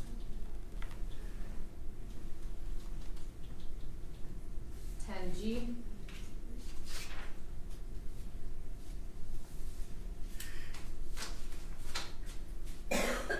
Pausing the video at 6 seconds. What do you notice in what's in the image there?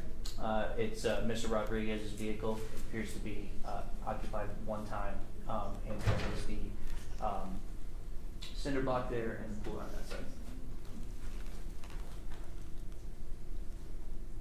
Now you mentioned the vehicle being occupied. I missed the last part. Occupied what? By one person. And why is that significant, if it is? Objection, relevant, improper opinion. Did Mr. Mr. Rodriguez provide statements about giving a ride to somebody to Fort DeSoto? Yes, ma'am. Did he indicate there were multiple people in the vehicle? Yes. Does that image indicate that there were multiple people in the vehicle? From what I can tell, no.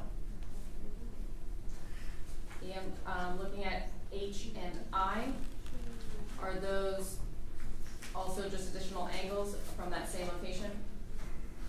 Yes, H ma'am. and I.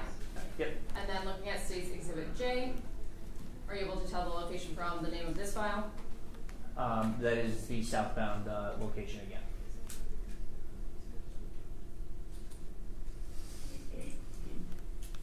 Publishing States 10J.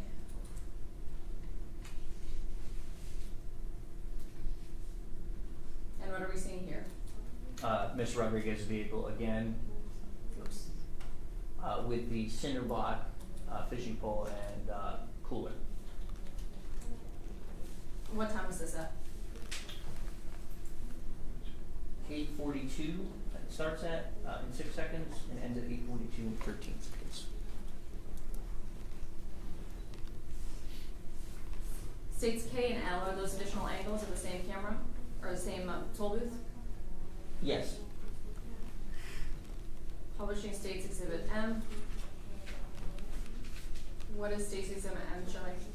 That's a still shot from that same toll booth. Now, up at the top, what is that? Is there like a white bar there? Yeah, so the still image has a timestamp up there. That's the UTC time I had mentioned. And is this what's provided, that white block? Is that how these photos arrived to you, with that timestamp? Yes, ma'am.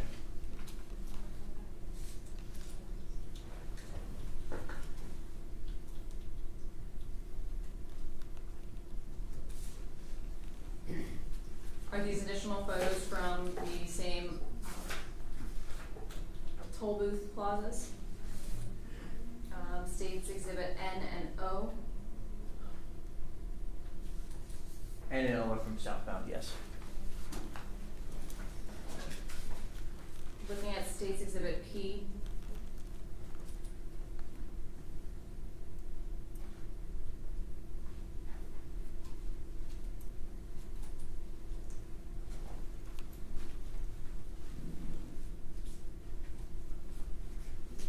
What are we seeing here? We have the vehicle in question with the license plate, the cooler, and fishing bowl. And you said the license plate. Is this the license plate that you observed at the house? Yes, it's the one I observed and requested. Does this also have the timestamp up top? Yes, in the same location. Do all the still photos include a timestamp? To my knowledge, yes. Unless they were screenshot by me and uploaded.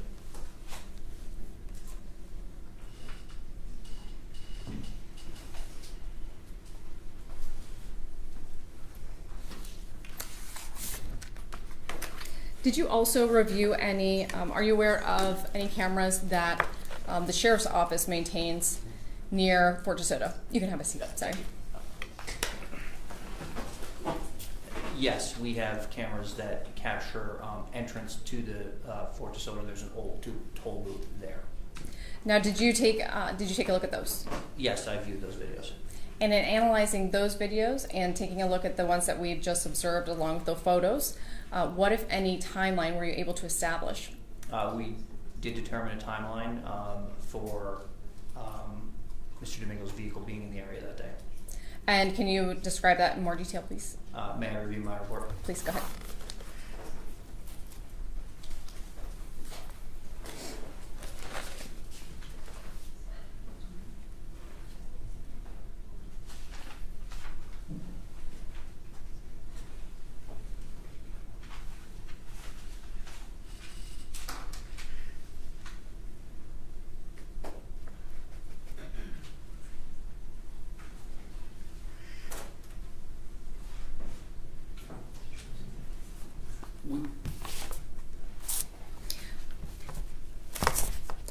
We determined there were two separate trips made down there. Can you explain those trips? There was one at approximately 7:30. We did not get any leave time for that from those toll booths, but there was another one later in the morning. What do you mean you didn't get any leave time? There was no time from the camera didn't capture him exiting. Do you have any knowledge of why that would be? To be honest, no. And what about the second trip that you mentioned? There was an additional trip shortly thereafter, and at that point there was a time where he was observed on the Fdot camera and then exiting on the park camera. When you say Fdot, are you referring to Florida Department of Transportation? Yes. Now, based on your travel to the defendant's home and your travel to Fort DeSoto, are you aware of how long it takes to drive from the defendant's home to Fort DeSoto, more or less? Traffic depending could be anywhere from 30 to 40 minutes, if not longer.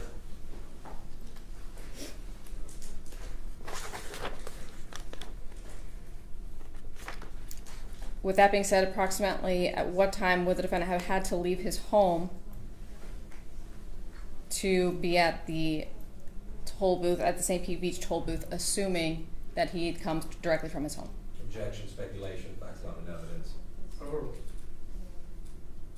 Sometime before 7 a.m. And what time did the defendant indicate that he was awake that day? At 7 a.m. And at what time did the defendant indicate that he was looking for the dog? After he woke up.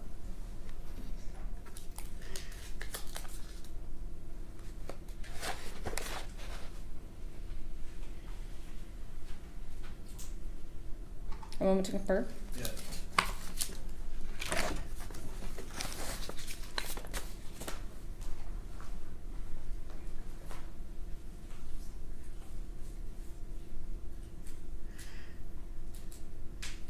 No further questions at this time. Cross-examination? Yes, Your Honor.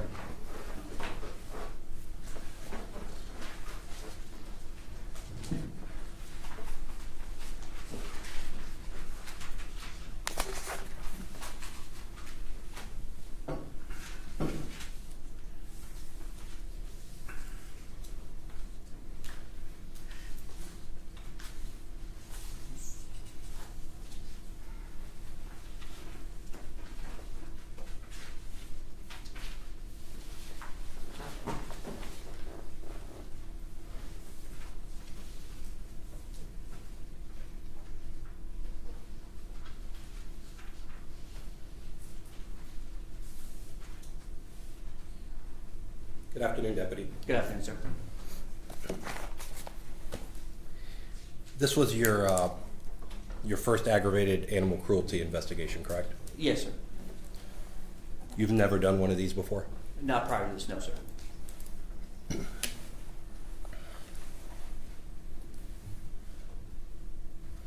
Now, for the last maybe 15, 20 minutes, we had been looking at state's exhibits with timestamps from the Florida Department of Transportation, correct? Yes, sir. You'd agree with me that the actual videos from the Florida Department of Transportation have their own timestamps up top, Correct, sir. and that's on the actual video? On the photos there is. Photographs, correct? Yes. And there's timestamps on the actual file names that you were asked to reference and point to? Yes. Now, you'd agree with me that you have no knowledge as to the accuracy or reliability of those timestamps from the Florida Department of Transportation, since you're not affiliated with them, correct? Correct, sir. And your entire timeline and your approximations are based upon those timestamps? As well as other timestamps from other cameras, sir. Now, the timestamps on the actual files, did you make those timestamps? On the files that were provided? Yes, sir. No, sir. Who did? It would have been from the downloaded file from Florida Department of Transportation. So Florida Department of Transportation made the files with the timestamps on the files, and then on the actual still shots with the timestamp. Correct, sir. And you can't testify to this jury as to whether that's accurate or not. That's correct.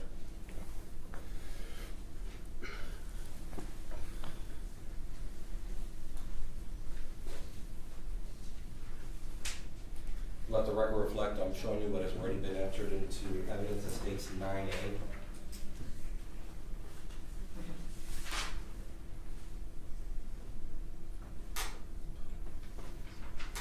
Bear with me, Deputy.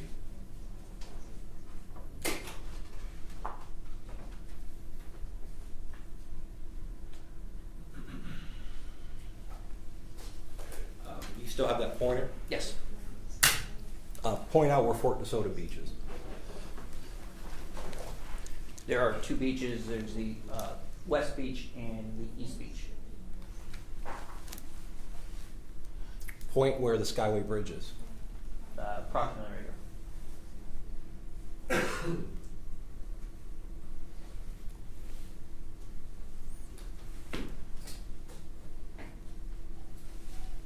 Do you know what that body of water is called that goes under the Skyway Bridge and brushes up against the east tip of Fort DeSoto Beach? Tampa Bay. Now you can have a seat. Thanks, sir.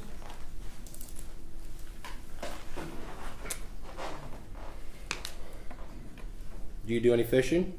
Occasionally. You'd agree with me that there's tides coming in and out of that bay? To my knowledge, yes. Okay. Now, you testified on direct. You didn't need to see any other toll booth cameras because all you needed to focus on was on Fort DeSoto Beach, correct? The entrance of Fort DeSoto Park. Correct. did you take into account in your investigation that the bag found in this case may have floated from somewhere else? No, sir. That didn't even cross your mind. No, sir. And that's why you didn't take a look at the toll booth at the Skyway Bridge Correct, sir. to see if there was any trucks with coolers in their truck, in the bed of their truck. Correct. So we don't know what those videos show, if anything. Correct.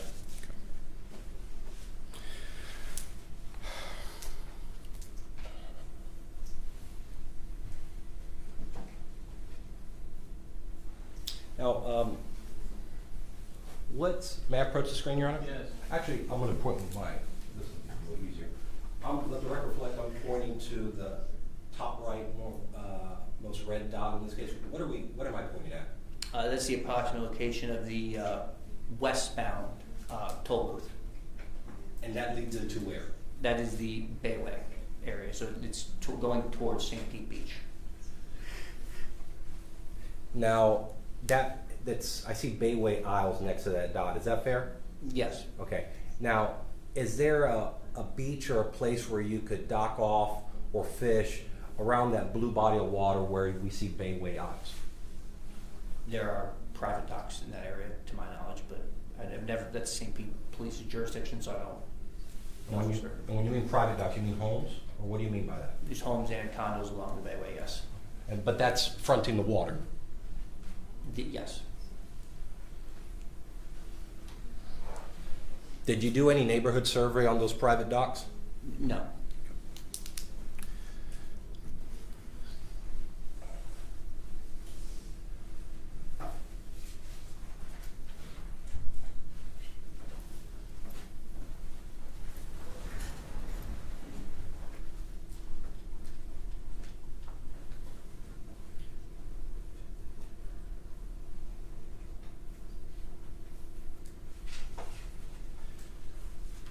You had a conversation with my client, correct? Yes. During that conversation, he had told you that he doesn't formally do Uber, but he does give rides to people. Yes, sir. He also told you that he had 3 people in the back of his truck that asked him to bring him to Fort DeSoto. Hearsay. Restate the question one more time, I'll give you everyone. Your Honor, I asked him if it was true that the defendant had told him that he had told him that he had given a ride to 3 people on the bed of the in the back of his truck to Fort DeSoto Park. And the objection is to hearsay? Hearsay based on facts, not on evidence. Overrule the objection. I would need you to review my report to confirm that. Would looking at your report refresh your recollection? Yes, sir. I want you to have you take a look at your report, look up at me. That's going to let me know that your memory's been refreshed, and I'll proceed to ask you a question. Thank you, sir.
You have a chance to review it? Yes, sir. He did in fact tell you that he had given a ride to 3 people to Fort DeSoto Park that day? Yes, sir. Bless you. Now with the state's graciousness, can you may pull up exhibit 9, I believe it's on there. 10. I apologize.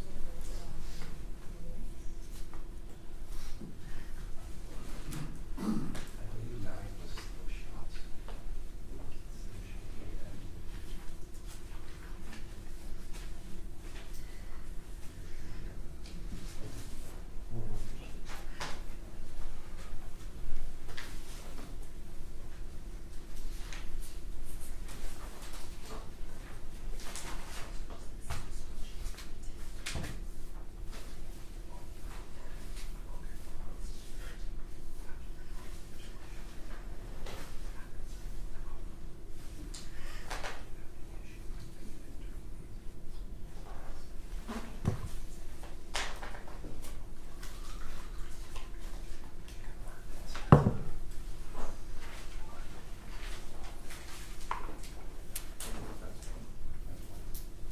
based upon stipulation, we have still shots of photographs from prior admitted videos. Based upon stipulation of the parties, we'll enter this as defense one. Any objection? No, Your Honor. All right, and what is it? Still photographs. Has it been marked by the clerk? I can mark them, but no, it has not been How marked. many of them are there? I'm just going to introduce one. All right, You so have any please issues? hand whatever you want to the clerk for her to put an exhibit tab on it. And this will be defense one, and it's admitted as it will be now marked one.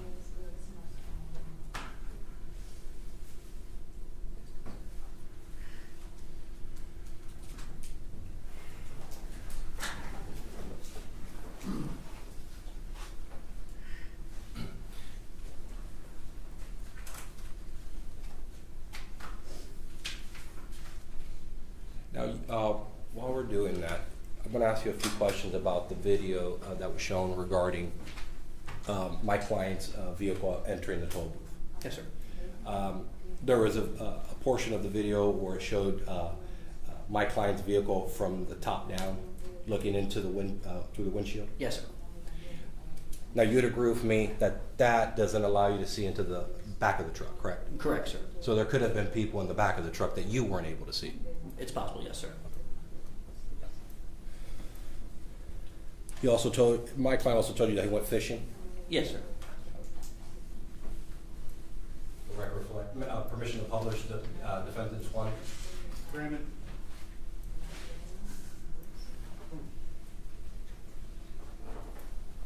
You see a fishing pole sticking out of the bed of his truck.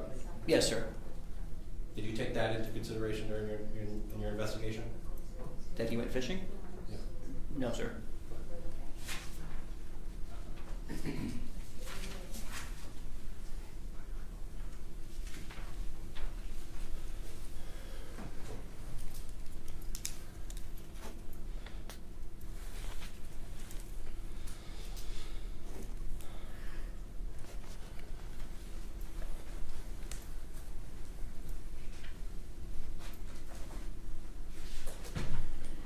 You get called out by your sergeant asking if you want to be a part of this case, correct? Yes, sir. You answer in the affirmative. Yes, sir. The first thing that you do is you go out to the scene. Yes, sir. You get there, there's already a deputy there from the sheriff's office. Correct, sir. There's a park ranger. It was an animal service representative there. Animal services representative. Is there anybody else that you come into contact with? My sergeant. How long were you there at the scene? I don't recall off the top of my head. It would have been at least an hour. You said you got there around like 6:30 in the evening. That's when I received the call at 6:30. Do you know what time you actually got to Fort DeSoto Park, that east tip area? It would have been recorded with our call dispatch when I arrived on scene, but I don't recall off the top of my hand. Did you conduct any interviews at the scene? No, sir.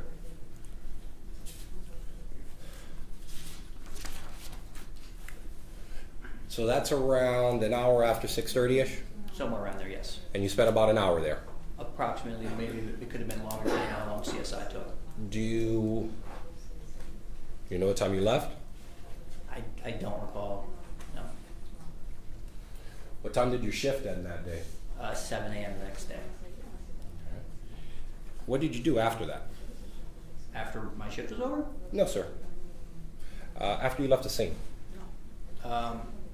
We would have attempted at that point to interview your client. Okay. Did you make an attempt? Yes. And what time was that? Approximately 10 o'clock, 10 or 11, somewhere around there. In the evening? Yes, sir. Okay. That's the first time you went to the house? I believe so, yes. Okay. When was the second time you went to the house? It would have been the next, shortly after midnight, so it would have been the next day, technically. You can't tell us what time that was? It would have been recorded on my body cam. I believe it was shortly after midnight. Now, is that the same time that you testified to regarding your conversation with my client? The interview that preceded, yes, would have been around there. So it would have been 1, 2 o'clock in the morning? Yes, sir.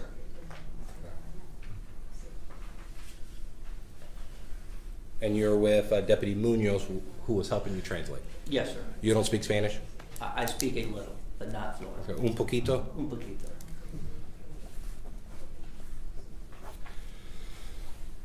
You go inside the home? I believe at some point we did, yes. Spotless, it's clean. Yes. I believe you actually made mention of it earlier, that it's immaculate. Yes. You're shown out in the back? Yes, he invited us to the backyard. We saw the pictures of the patio in the backyard. You notice you notice a cooler. Yes. Okay. Did you ask for it to be opened? Yes. What'd you see when it was opened? It had beer and ice in it. Okay. Did it smell funny? No. Did it smell like anything rotten? No, sir. Okay. Did you attempt to smell it? Not that I recall. You made mention that the cooler must have been big enough to fit the dog. Approximately, yes. I'm sure you got a tape measure and you measured the cooler. No, sir. Okay. You never tape measured the dog either? I did not, sir, no.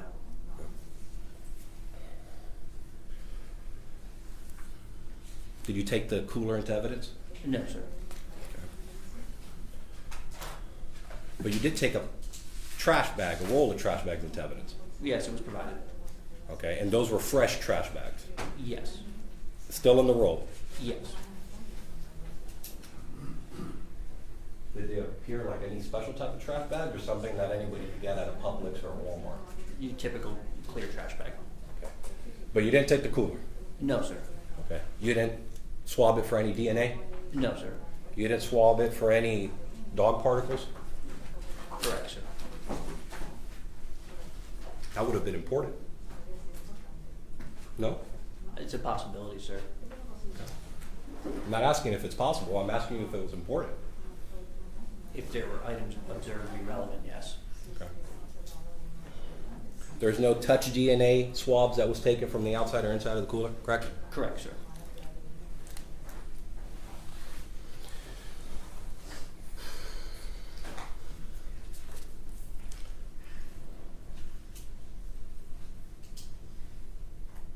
My client was cordial to you? Yes, sir. Okay.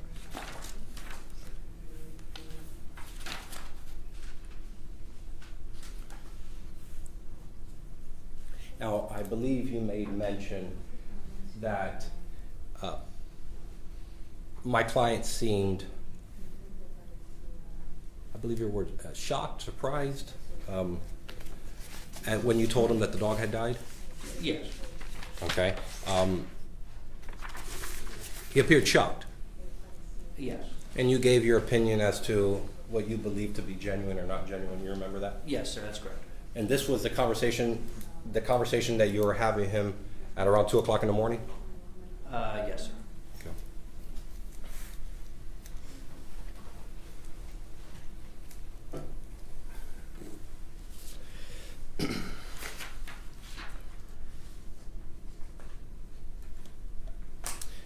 You have a chance to speak with my client, correct? Yes, sir. What did you do after that conversation? After speaking with your client, Yes, sir. a determination was made on whether or not there was going to be an arrest. Okay. Did you arrest him? Yes, sir. Okay. Now, you made the arrest and you hadn't seen any surveillance, correct? I had observed images from another camera system. And that was before you spoke with him? Yes, sir. You didn't see any other cameras? Just the ones I spoke of there. You didn't determine cause of death when you arrested my client, correct? Correct. That's important in a case like this? It could be. It could be. Yes. You weren't able to determine cruelty was inflicted on the dog by my client? Objection. Calls for a question that's for the jury. Sustain. So your entire investigation was you go to East Tip, correct? Correct. You meet with a deputy that got there first, you're with your sergeant and animal control, correct? Yes, sir.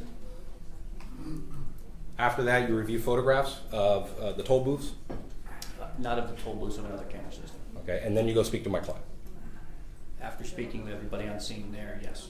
You didn't do anything else? Correct. Regarding your investigation. Correct. Now, you'd agree with me your investigation didn't stop at the arrest, correct? Correct. You've done additional stuff. Yes, sir. Like what? Like the Florida Department of Transportation camera request to further put to place the client there.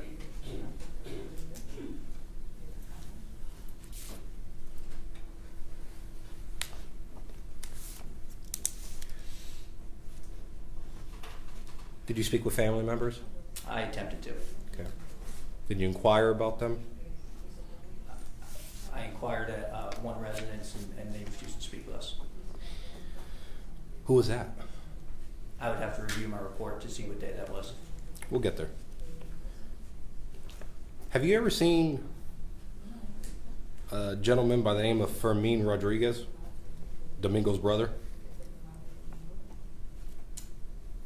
I don't recall, sir.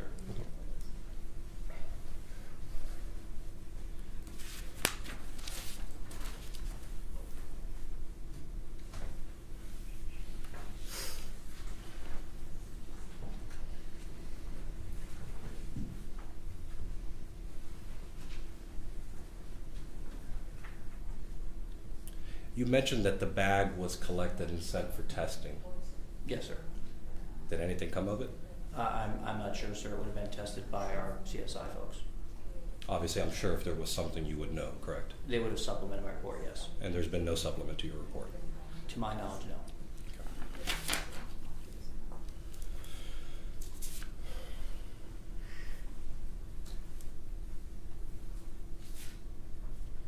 And there was nothing found in my client's home that would be relevant to this case? Well, I'll withdraw the question. Did you obtain or take with you any articles or material found at my client's home other than the roll of trash bags that we've been talking about? To my recollection, no, sir. You handled the trash bag? Yes, sir. Did you use gloves when you grabbed it? I'd have to review my camera to see if I did not recall. But it's either one or the other. You either had your gloves on or you didn't.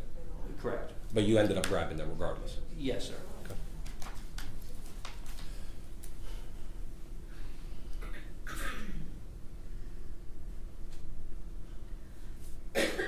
When you arrived on the scene, the body of the dog was already taken from the water? Yes, sir.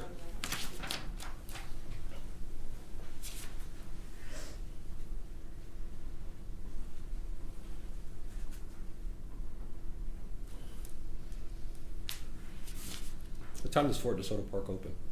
It opens at sunrise.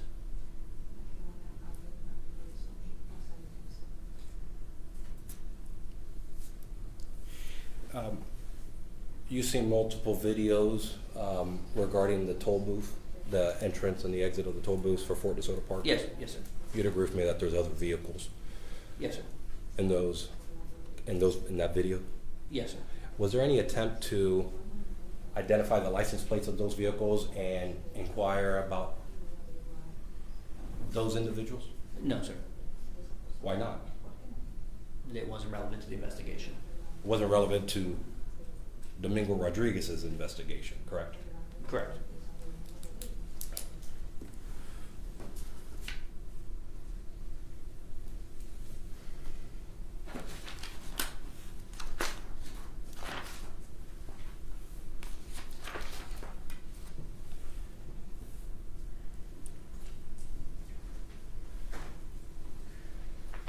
Now, do you have any, in your investigation, did you discover any evidence that my client was the actual individual that inflicted harm on this dog? Directly, no, sir. How about indirectly? Objection. What's your objection? Comment on the evidence. Overruled. No, sir. So no direct and no indirect? Correct, sir. Nothing further? Thank you. Any redirect examination? Yes.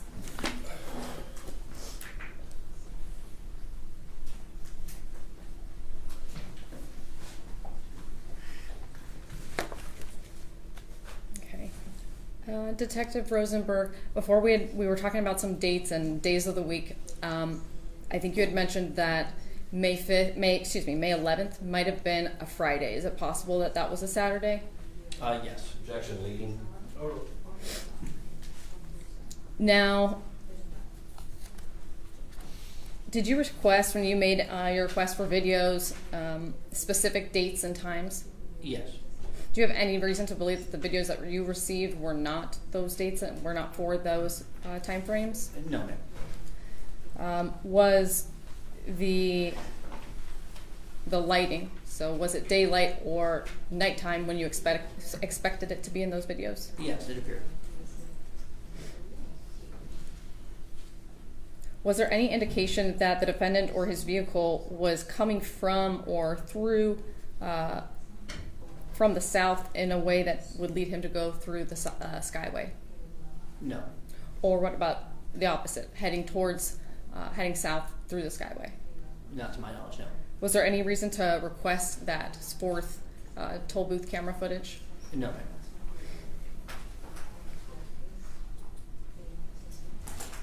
In fact, what was the defendant's statement as far as where he came from when going to and from Port DeSoto?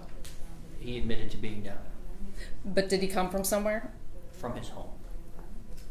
And his home, to be clear, is nowhere near the Skyway, correct? Correct, ma'am.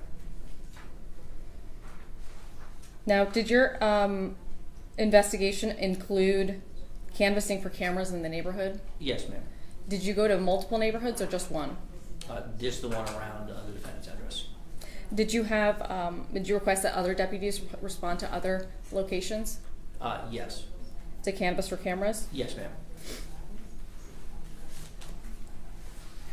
Did you speak with witnesses during your canvass? By phone, if I remember correctly.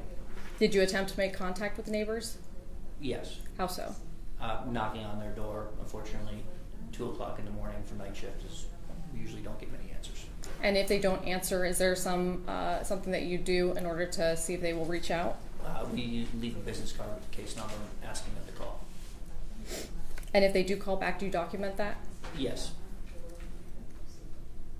Now, defense counsel had asked you about the DNA on the cooler, about testing for it.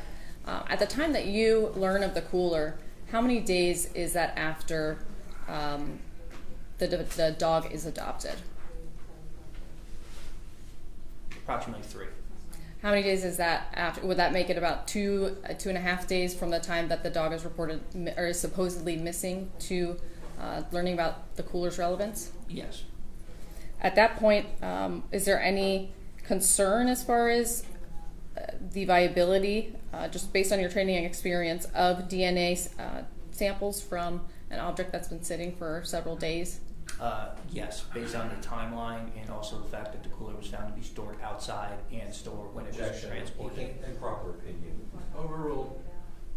Because it was stored outside, and my training experience is that anything on the outside of a cooler is not applicable. And what, if anything, did the contents of the cooler at the time that you saw it have an effect on your decision to request or to not request touch DNA samples? Because the cooler had been used since, there was nothing that could have been attained, in my opinion.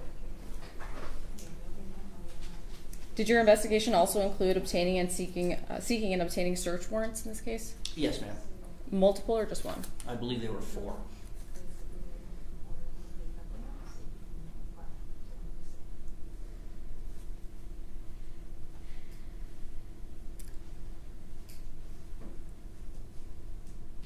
Did you have any reason to believe that any other vehicle passing through the toll booth cameras or any other cameras in the area had Domingo's dead dog, Mr. Rodriguez's dead dog, in the cooler? No, ma'am. Did that have any effect on your looking or lack thereof in other people's coolers? It wasn't relevant for us. A moment to confer. Yeah. No further questions. Thank you. Please sit down. You may be recording. You're subject to recall. Your Honor, Yes? that was an extensive redirect. I think it covered a lot that wasn't on my cross. I have some recross. No, thank you. Sir, you can sit down. Thank you, Your Honor. You may call him in your case in chief if you wish to do so. Yes, sir. All right, call your next witness, please. Yes, sir. Our next witness is Dr. Elizabeth Perlman. Bring in Dr. Perlman. And folks, we're going to take a break right about 4 o'clock, and we're going to get started with this next witness.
May it please the court, Yes, sir.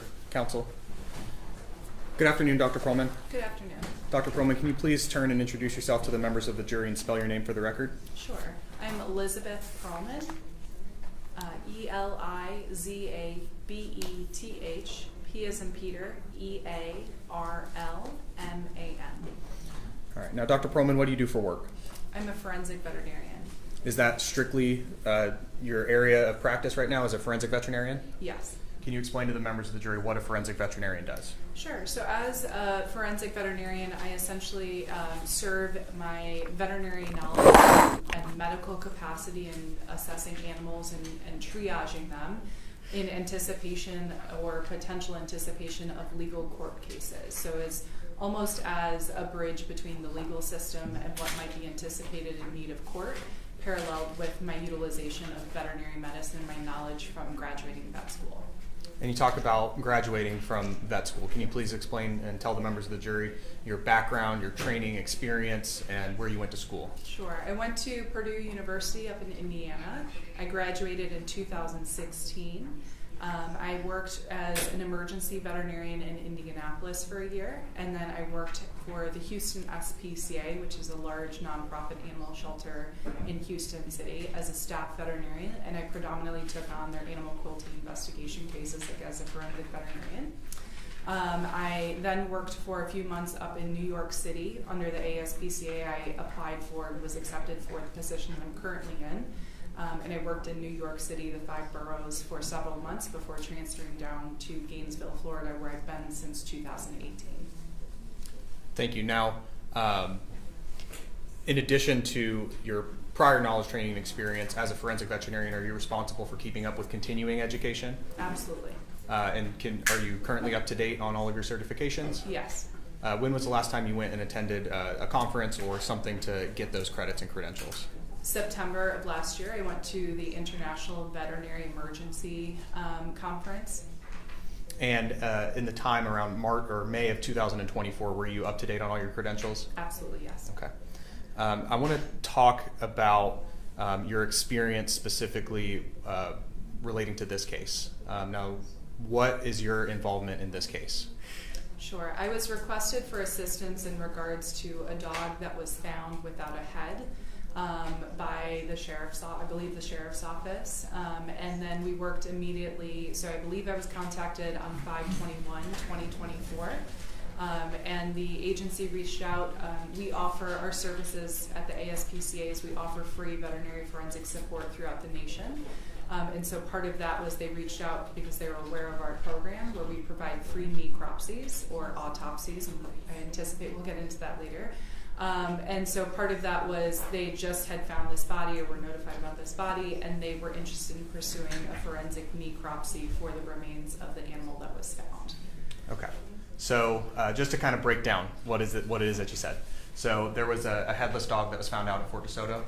Correct. And at some point you were contacted about conducting, you said, a necropsy? Correct. Can you explain to the members of the jury what a necropsy is? Sure. A necropsy is essentially an autopsy, so it's a very thorough examination of a deceased animal's remains, often looking for underlying disease process, suspicious cause of death, a litany of items as to why, like what caused the animal's death, especially if there's something that is suspicious to have occurred. And the animal in this case, were you able to identify the animal's name? Yes. What was the animal's name? Dexter. Your Honor, permission to publish what's already in evidence as State's Exhibit 5B. What is that? That is, I can approach the court. Yes. Yes, permission granted. Now, Dr. Perlman, I'm going to put up on the screen a picture of that headless dog. Sure. And ask if you recognize it. Do you recognize that dog? Yes. Is that the dog that you conducted a necropsy on in this case? It is. Is that Dexter? Yes.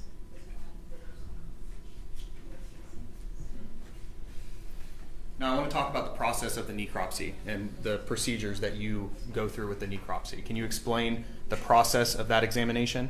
Sure. So there's a standard to methodically perform a necropsy, and that entails starting with a head. Usually we have the oral cavity, the nose, working our way back through the dental cavity or the teeth, looking in the ears. It's essentially an in-depth way of evaluating the animal externally. And so I work my way usually from nose to tail and assessing for any abrasions or scratch marks or ligature marks or gunshot wounds or any type of injury that could be evidenced, even fleas or external parasites. And then after I do the external examination, which is written documentation as well as photographic documentation, I'll then transfer the animal into our x-ray room where full body x-rays are obtained. So we will take x-rays to look for any broken bones, any foreign material, any additional information which might help it once we open up the body. So after we take those x-rays, they come back into our necropsy room, which is a designated secured laboratory space. And once I'm in there, I will go ahead and remove the pelt, which is essentially the skin. So if you think of a cowhide, I literally will reflect back all of that skin to look for any type of injury. So in humans, we're able to see bruising on the skin. But with animals, they have that fur that overlays it, which obstructs any potential injury, can potentially obstruct injury or bruising patterns. So we remove that whole pelt or that whole skin, and then I will go ahead and open them up internally to assess their internal organs individually. Okay, so just again, a lot of information. I'm going to break it down. So the first part of your examination is the exterior examination. Correct. With the skin on, right? Yes. And normally you go from nose to tail. In this case, you went from neck to tail. Correct. After that, you'll do the x-rays, or you'll send the animal to do the x-rays. Is that right? Yes. Do you yourself do the x-rays? I do as well. Okay. And so the x-rays are, like normal, trying to find broken bones, right? Correct. And then after that, you'll skin the animal, look for other evidence of injuries, because it's kind of hard to see with the fur and the skin on, right? Correct. And then after that, you'll do the internal examination. Yes. Okay. As a result of and you followed that process in this case? Absolutely. Now, as a result of your examination, did you reach any opinions in this case regarding Dexter? Yes. Was that opinion based off of sufficient facts or data from your examination? Yes. Are there reliable principles and methods associated with this type of examination? Absolutely. And did you apply those principles and methods reliably in this case? Yes. I want to ask you about your opinions on this case now. Your objection, voir dire. I'm sorry? Voir dire. Would like an opportunity to voir dire the witness prior to the opinion testimony? I have outside the presence of the jury. What's that? I have. No, I'm saying you're asking right now to voir dire the witness prior to her rendering opinion testimony? Before her opinion comes out. Okay, take the jury out, please. This will be good time for a break. Yes, sure. Ladies and gentlemen, see your pads bins off the chairs.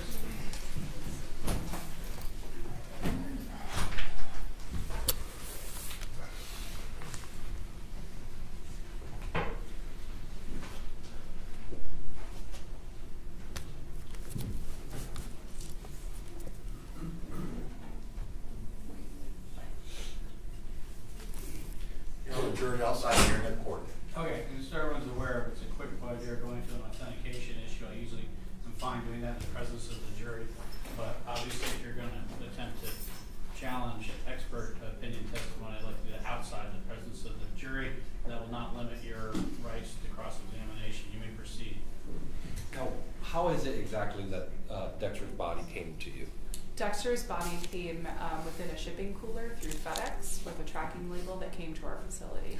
Was there any bones in the cervical or the vertebrae portion of Dexter that was missing?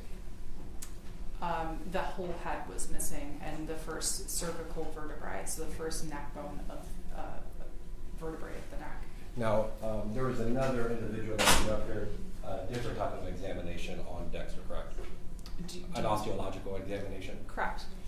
There was bones taken as part of that examination?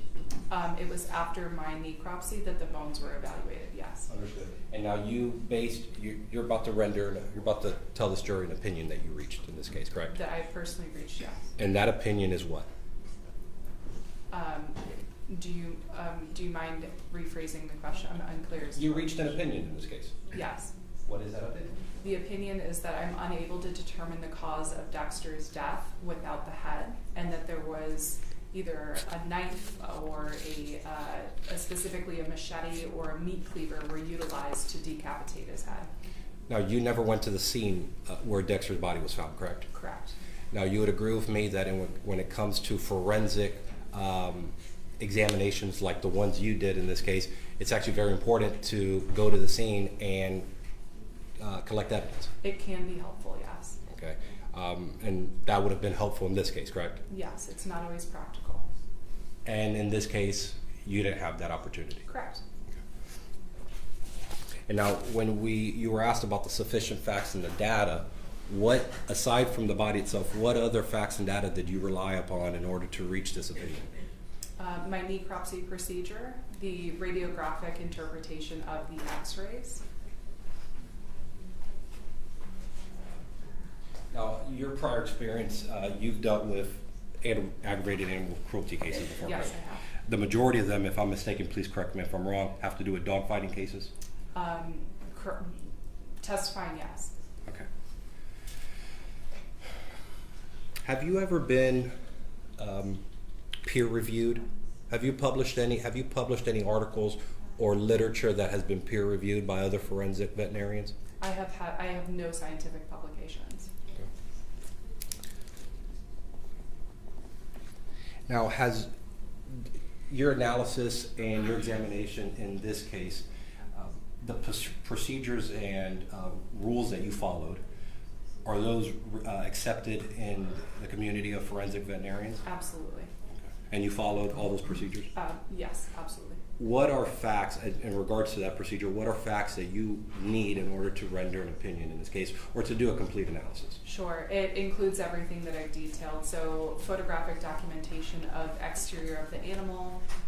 It includes written documentation of the exterior of the animal, full body x-rays, internal examination, removing the pelt, and then rendering ancillary testing if it's necessary or if it's deemed to be rewarding. Now, you never reviewed any police reports in this case? I don't recall. I have a list of documents that I reviewed in my report. If it's okay with everyone, I'd like for you to Sure. refer to that so we could know exactly what you relied upon in rendering this opinion. Not a problem. May I refresh my memory? You may. Let's do it this way. We're going to take a break for about 10 minutes. We're going to resume the direct examination, and you can let Mr. Newland know if there's anything specific that you're going to want to hear prior to requesting another voir dire of this witness. Otherwise, I think what I'm hearing is most of this sounds like cross-examination. But you have a legal objection to this witness rendering an opinion as an expert before this jury at this time. Based upon her, she testified, my objection is based upon the general question, you relied upon sufficient facts and evidence in this case. I'm trying to discover and explore what those sufficient facts and evidence are. If I'm satisfied, then I would have an objection. Share that with Mr. Newland, what you would intend to do on an extended voir dire, which is kind of what we're getting into here. And if at the top, right before he asked her to testify as to her opinions in this case, if you still feel that you need additional voir dire, I'll entertain the request at that time. Okay? Yes, sir. We recess for 10 minutes. All rise. Court is recessed by 10 minutes by the court clock.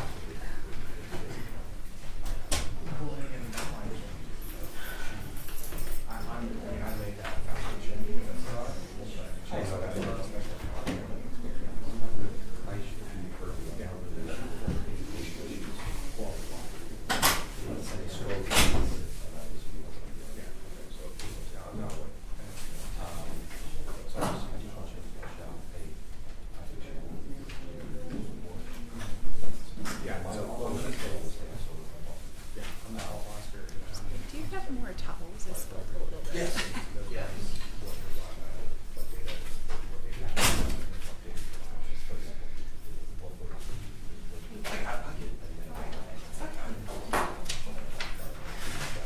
It's a little overzealous. Thank you.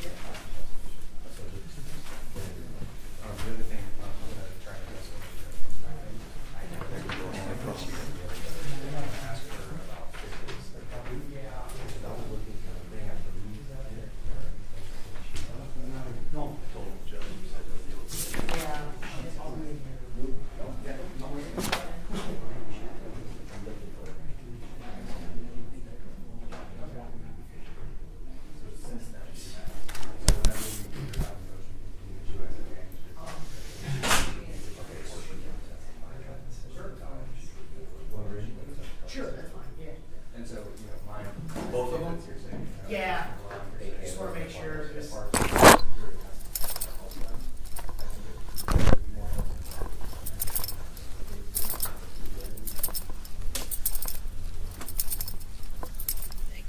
You'll get my bill in the mail. Okay.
It doesn't matter. Just one goes on the podium and one goes on.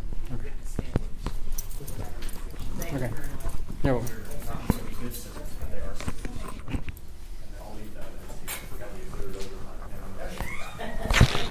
Yeah, same for me. I'm getting it right now.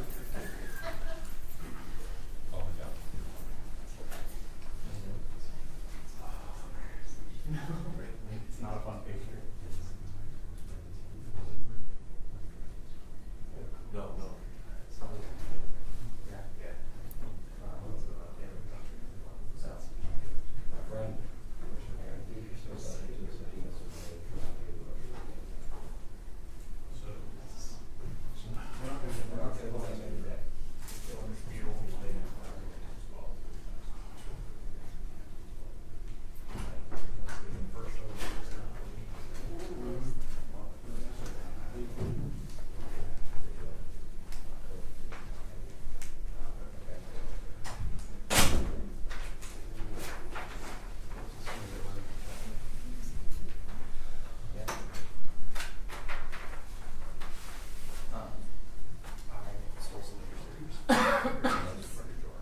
That's fine, because we need to have a different conversation.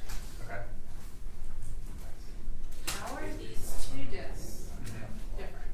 So this is the front gate. How are these two discs different from my evidence list? Jury takes them out of their envelope. How do I make sure they're in the right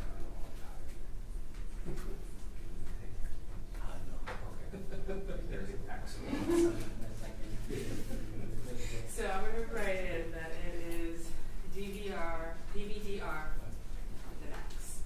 With an X next to initials. With an initial. And then this one would be No initials. DVDR with initials and With maybe no no X. I think that's how we did it. Okay. Yep. That's how you want to do it. Yes, ma'am.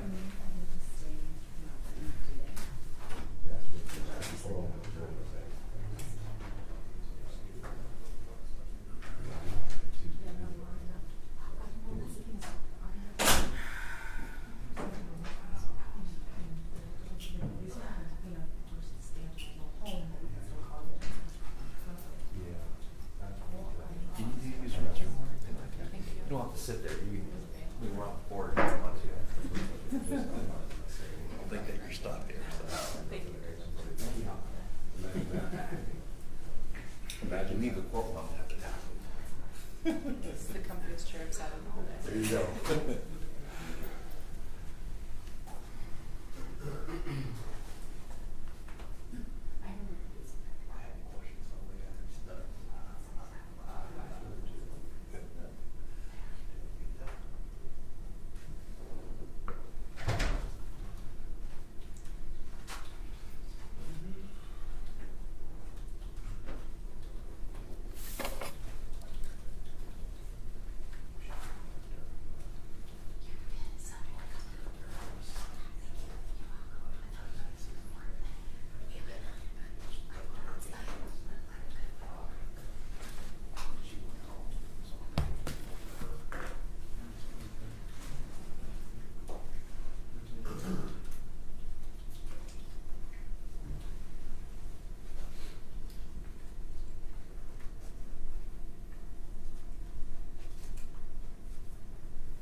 seated. One of the deputies informed me that a member of the jury advised that they were having a little issue with being distracted by the interpreters. I know you all are doing your very best, so just be mindful that to try to interpret it but not distract the jury. I know it's a very difficult task. Let's bring in the jury, please. Yes, sure.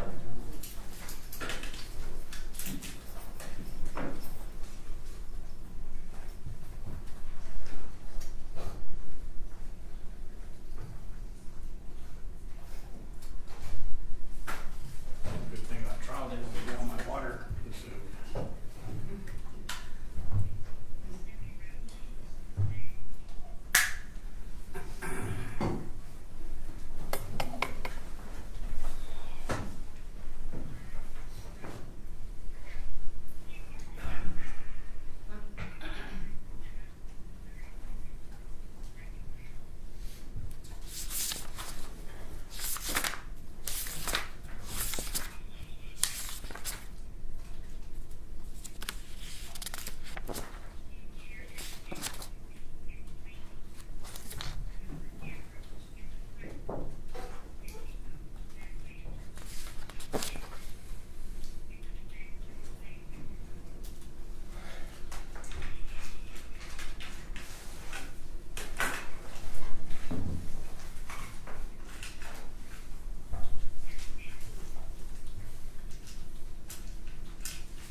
The jury is present, seated in the jury box. All right, thank you. Welcome back, members of the jury. And so you may resume your examination. Yes, Your Honor.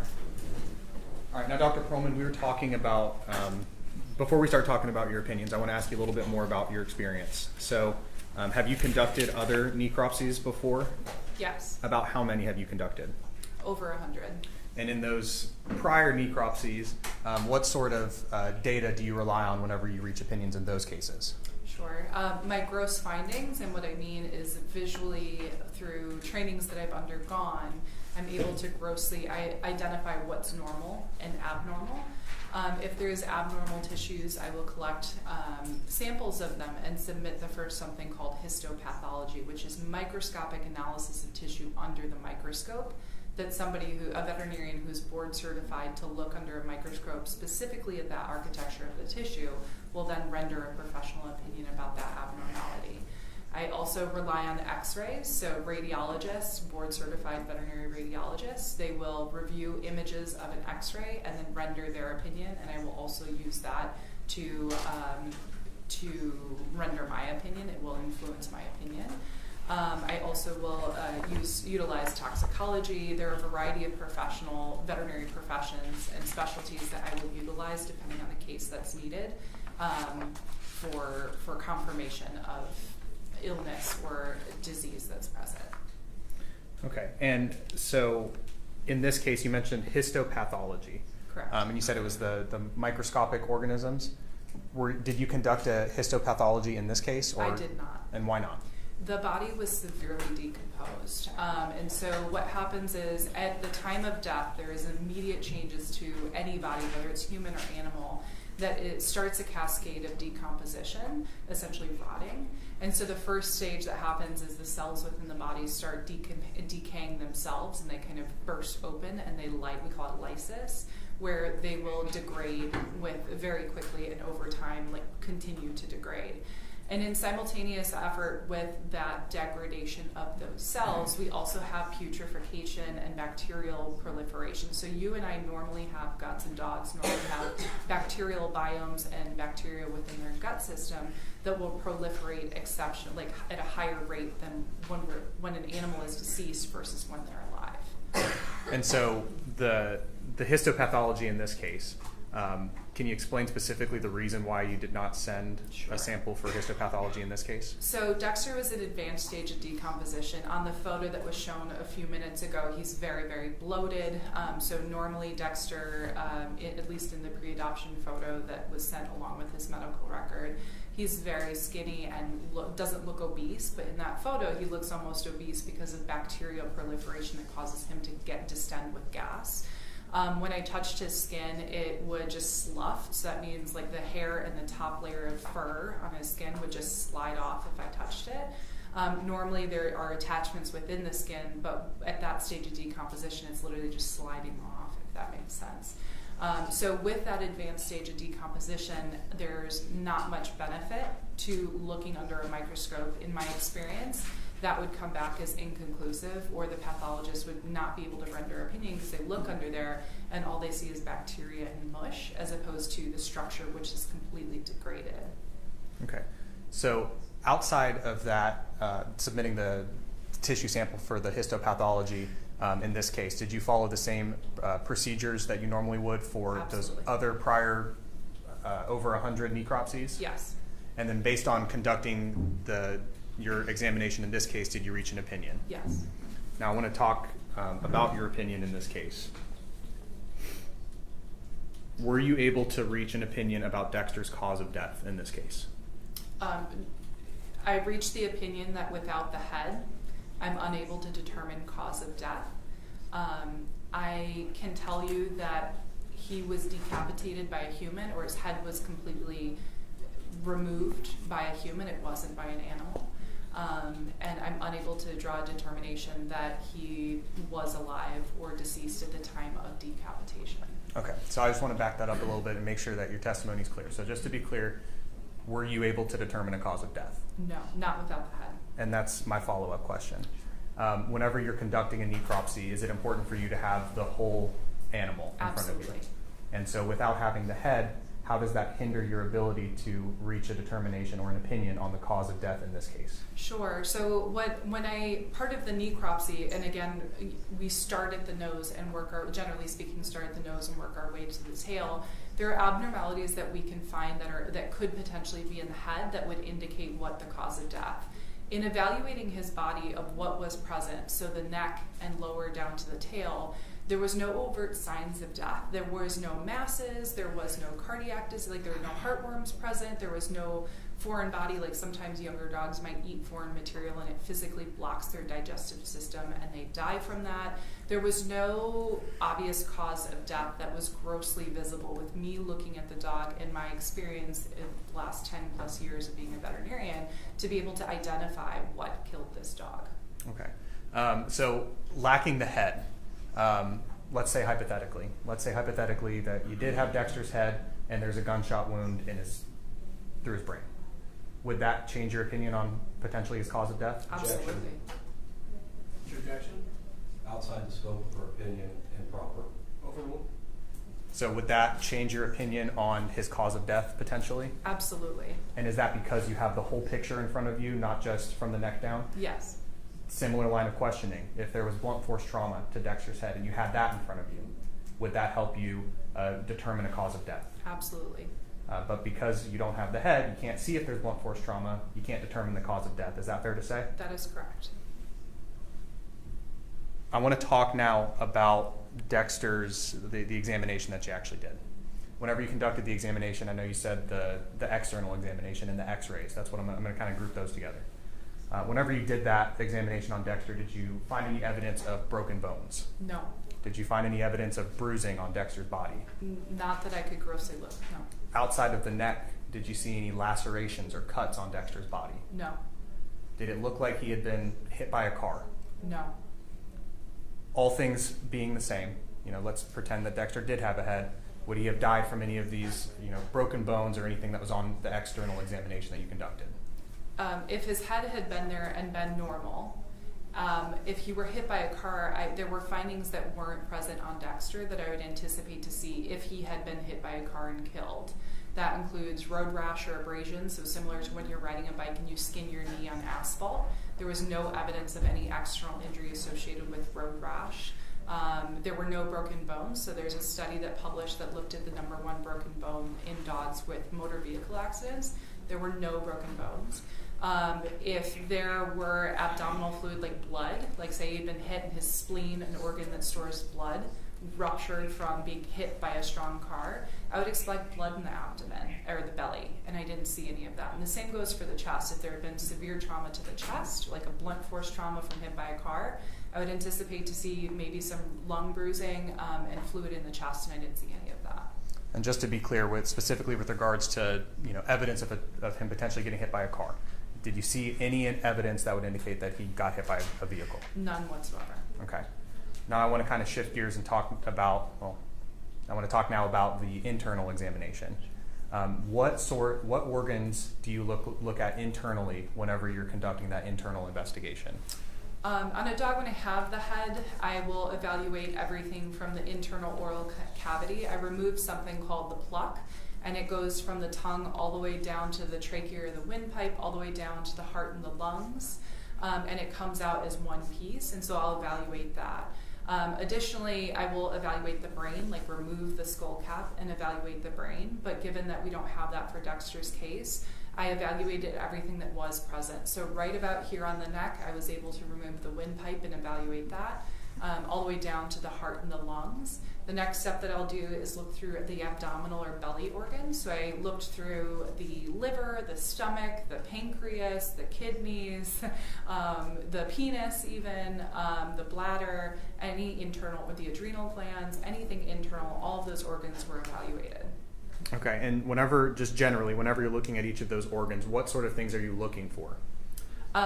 There's a variety of abnormalities that we can look for the gastrointestinal tract or for the stomach and the intestinal tract. Particularly with younger dogs, I'll look for foreign material within that. So I will open up the stomach, I will open up the intestines, and see if there's anything that dog could have eaten, whether it's rat poison, whether it's string or part of a stuffy toy or a chew kennel that obstructed or injured the intestinal tract. For the liver, I will evaluate it for any type of abscess or infection that might be going on. So each organ has, veterinarians are trained to identify common abnormalities, like through our veterinary school, plus our training that we undergo for necropsy. And so I evaluated each of those organs in anticipation of looking through that mental checklist that I have of abnormalities. And so of those abnormalities, do you look for evidence of diseases? Yes. And do you look for evidence of masses? Yes. Whenever we're talking about masses, what do you mean by masses? I mean, masses can be benign, where it's not necessarily spreading anywhere, it's just kind of an incidental finding, and they can be all the way back up to a malignant tumor, which is a cancer that spreads throughout the body, and there was no evidence of either. And then I know you were talking about stuff in like the GI tract. Is that primarily where you look for obstructions? For obstructions, I look more, is the stomach all the way down to the intestines, all the way down to the colon. I go through the whole gastrointestinal or GI system. Okay. Now, I want to go piece by piece with those organs. So I'm going to start with the heart. Did you examine Dexter's heart? I did. And whenever you were examining Dexter's heart, did you find any evidence of disease? None. Did you find any evidence of any masses on Dexter's heart? No. And I know that we were talking about obstructions mostly in the GI tract, but were there any obstructions on Dexter's heart? None. Okay. I'm going to talk about the lungs now. On Dexter's lungs, were there any evidence of disease? There's no gross evidence. So looking at them, they look very normal. An incision of them, so cutting through each of those organs. Sometimes there can be items within them, and so by cutting, we get a more thorough assessment than just looking at them. And there was no abnormality as well. And that's for the disease, right? Yes. And then was there any evidence of any masses in Dexter's lungs? None.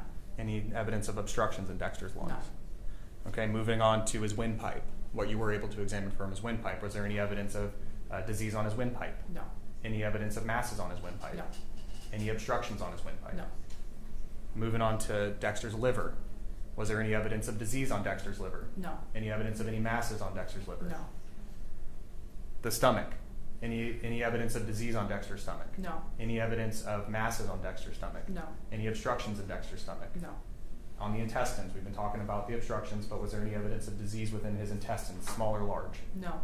Was there any evidence of masses in his intestines? No. Was there any evidence of obstructions in his intestines? No. His kidneys? Any evidence of disease on his kidneys? Grossly looking at them, they appeared normal. Any evidence of masses on his kidneys? No. Any obstructions in any of the pipes in the kidneys? No. His bladder? Any evidence of disease on his bladder? No. Any evidence of masses on his bladder? No. Any evidence of obstructions on his bladder? No.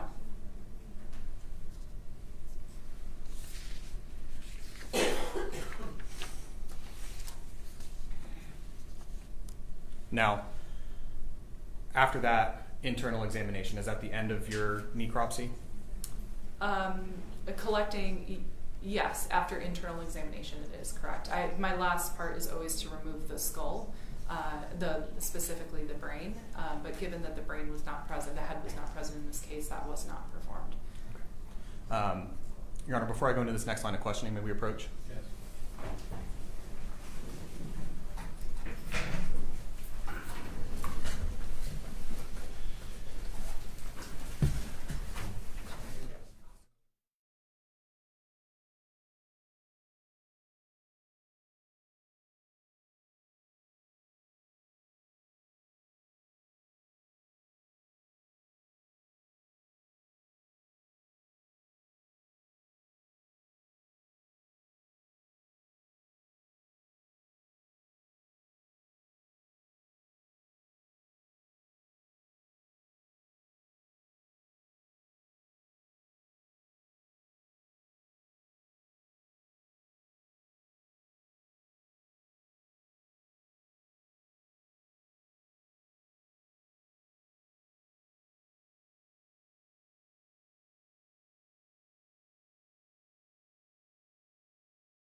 All right.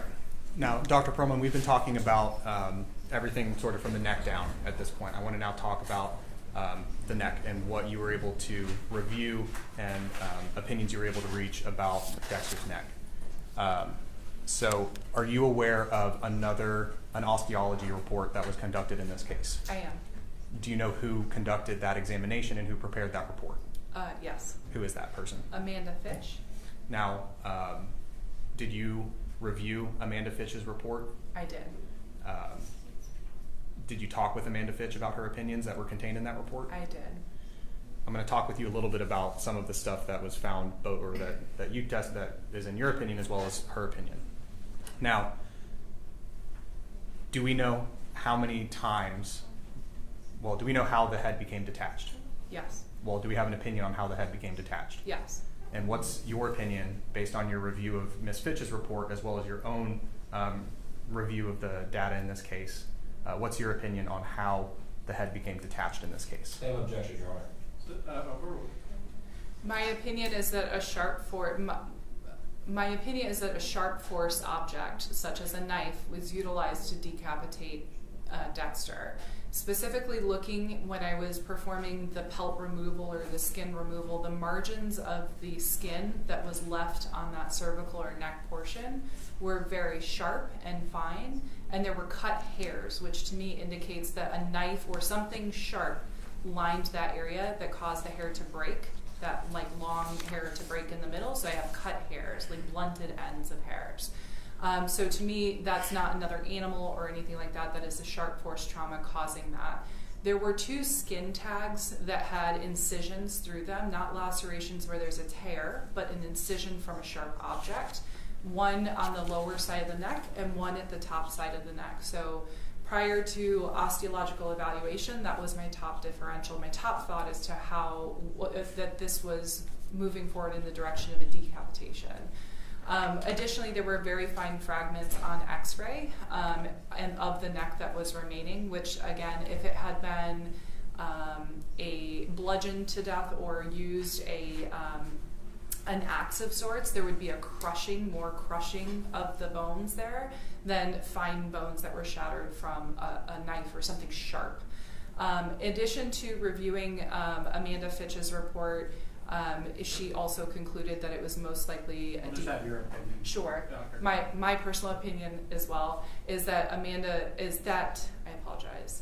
is that a machete or a meat cleaver was utilized to decapitate the head based on fragmentation of the bone. Now, Dr. Perlman, and I'm not trying to make light of this situation, but I have to ask, is a machete or a meat cleaver, is that something that presumably only a human can hold on to and make those actions? Correct. There's no tooth marks. There's no, it's perfect. There's striations or lines within the bone's cut portion that are very uniform. So it is impossible for a dog or another animal to gnaw on that neck, causing that based on the uniform lines that are on the bone under the magnifying glass. And that brought me to my next question. So is there any evidence that another animal did this to Dexter? None.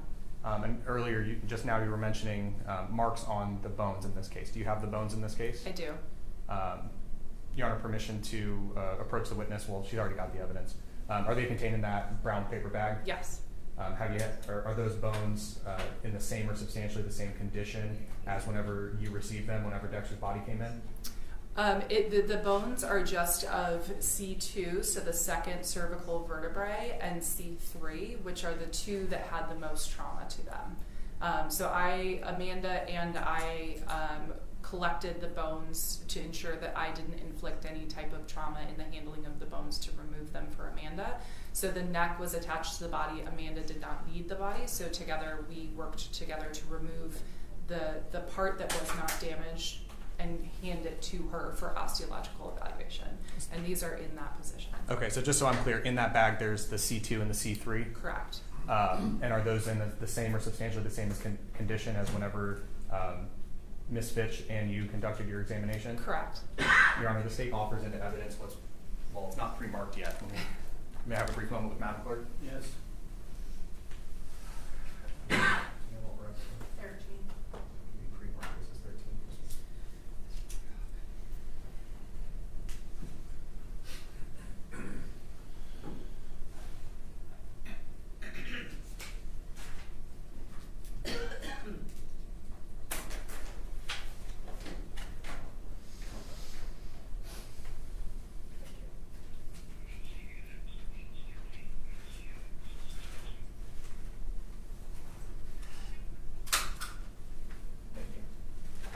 Your Honor, at this time, the state offers what's pre-marked for identification as State's Exhibit 13 into evidence as State's Exhibit 13. Defense?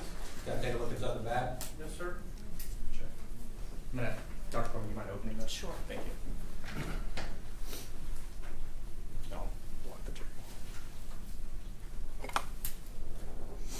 I'd ask that you don't take it out so the Sure. jury can see it. Just leave Not it a problem. in the back. Thank you for clarifying. Of course.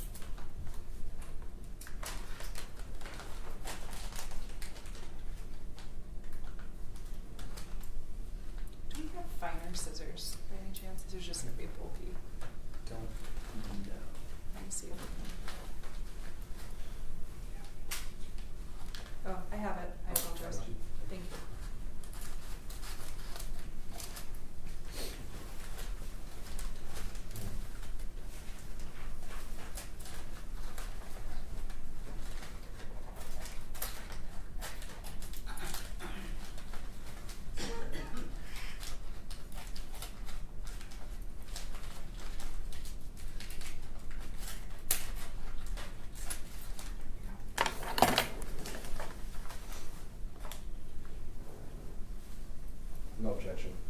All right, it'll be admitted as marked.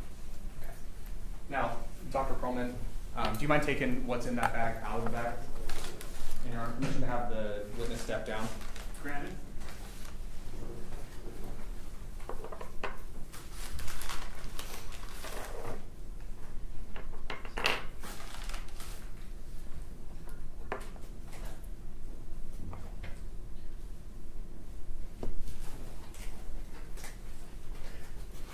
If it helps, I'll hold on to something for you so we're not in the jury box. Is it okay if we Yes. place on the, okay. So, Dr. Perlman, can you explain to the members of the jury, or can you arrange them in how they would appear on Dexter's body? Sure. These are the vertebrae that were not traumatized, so they were lower on the neck than the traumatized area. So this is what they should look like. This is the top line here, and the head would be in this direction.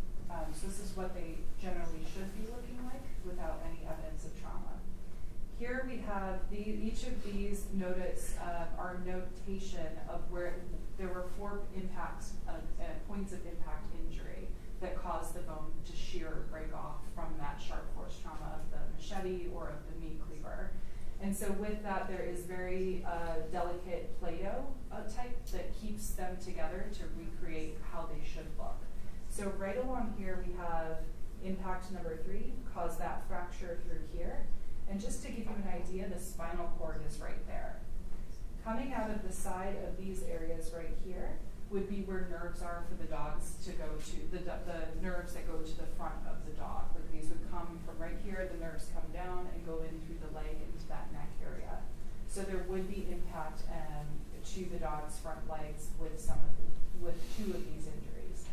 Then again, this is where that spine would go through. Additionally, we have the absence. So you can see right here that we have this pointy piece, right? And it's missing from here because it's literally been chopped off with some type of sharp object, either the knife or the machete.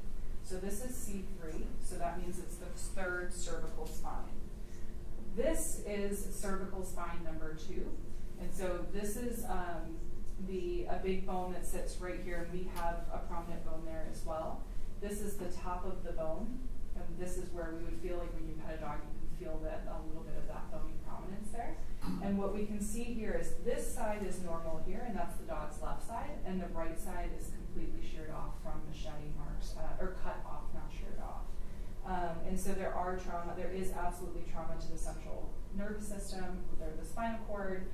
In addition to that, we can see multiple other cut marks to other areas of that dog, which occurred at different time periods. This is the result of 4 sharp force trauma wounds to the right underside of the neck in this region. So this is the underside of the neck, right here. So this is the top, and it's the head sits right here with the skull with 1 little bone here. And so the underside and off to that right side is just completely shot. So we would expect there to be symmetry between both sides, and this whole side is absent, which is where we see fragmentation of the bone that just broke off from that sharp force trauma. In addition to that, there were parts of the skeleton that Amanda was unable to recreate, given that they're so small and shattered. It's impossible. It is not feasible to recreate that and piece them back together. And again, this is the result of 4 episodes, or 4 points of impact from a sharp force trauma. We are unable to identify what order they came in.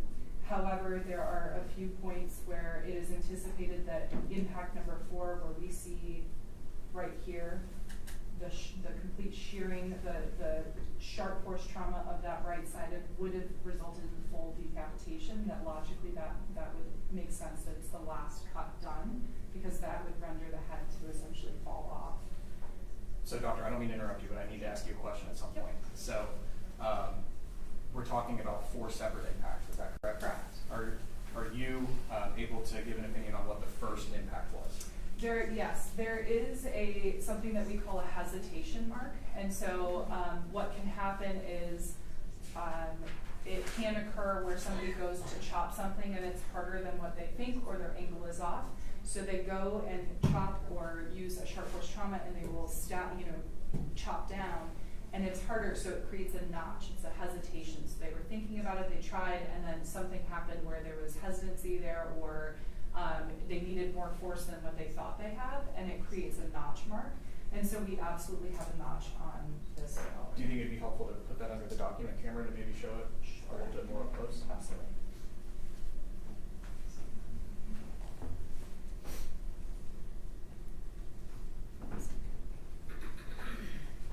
Yeah, so just right over here.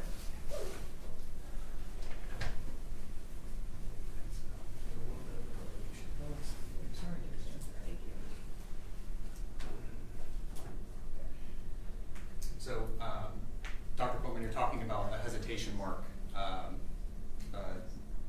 That's what we're talking about now. So if you're able to identify that hesitation mark and put it up on the screen for the members of the jury. Correct.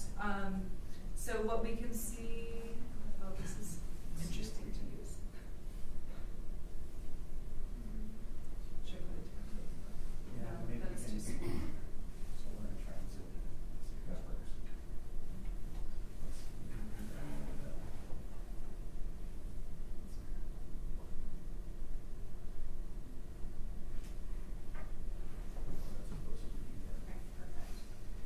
So that we can see. And then would it help once you have it there to point it out on the screen? Yes, let me.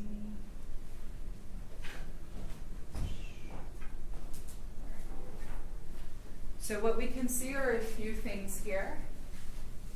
These are a form of the striations that we can see that they're very uniform. So if you have a dog at home or a cat at home and they're chomping on something, there won't really be a rhyme or reason to looking at the bone to how that looks under the microscope. And here we can see that it's very uniform direction, which to me means that it's a sharp force, like a knife or a machete or a meat cleaver. And then we can see here there's a notch mark, which can also, and there's the beginning of one as well, which is that sharp force trauma, and then there's some hesitancy, or they didn't come hard enough to chop, that it leaves a dent of sorts in a check mark, but it doesn't necessarily cut all the way through. And so is it your opinion that that's the first impact? That is suspected, yes. Okay. And then we were talking about 4 impacts. Are you able to determine, so you said you suspect that that's the first one. Are you able to say for 100% certain that that's the first one? No. What about impacts 2, 3, and 4? I'm unable to identify what order they came in. Again, speculating most likely the last one, impact 4, is the one that sheared that whole side off and would have severed the head as well as the spinal cord. And again, that is a speculation. Dr. Perlman, could impact 1 have paralyzed Dexter or otherwise incapacitated him? Potentially, if it were hitting nerves that are coming out and down into those front legs. Okay. Commissioner, first witness. Yeah. I'm going to give these back to you.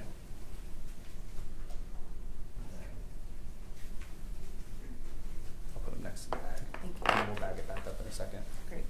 Thank you.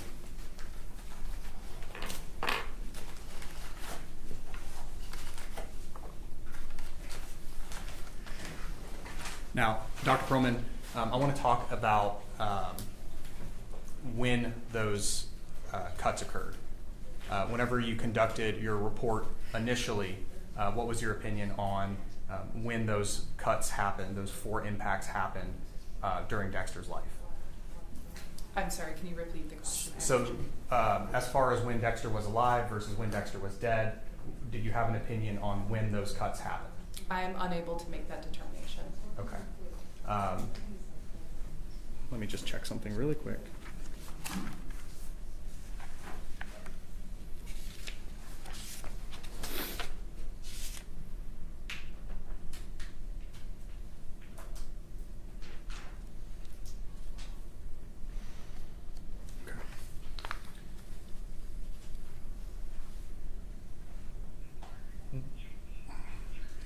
Your Honor, may I have a moment to confer? Yes.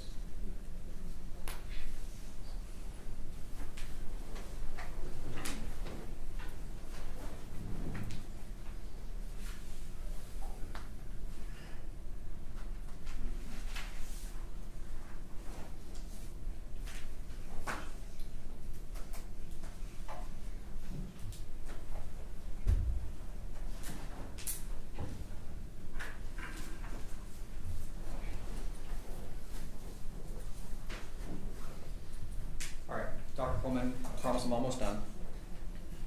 I just have a couple of other questions about Dexter's life before he got to you. Did you have an opportunity to review Dexter's medical records from the animal shelter? I did. All right. Does that include a photograph of Dexter, the adoption photograph? I believe so. Your Honor, permission to publish State's Exhibit 1.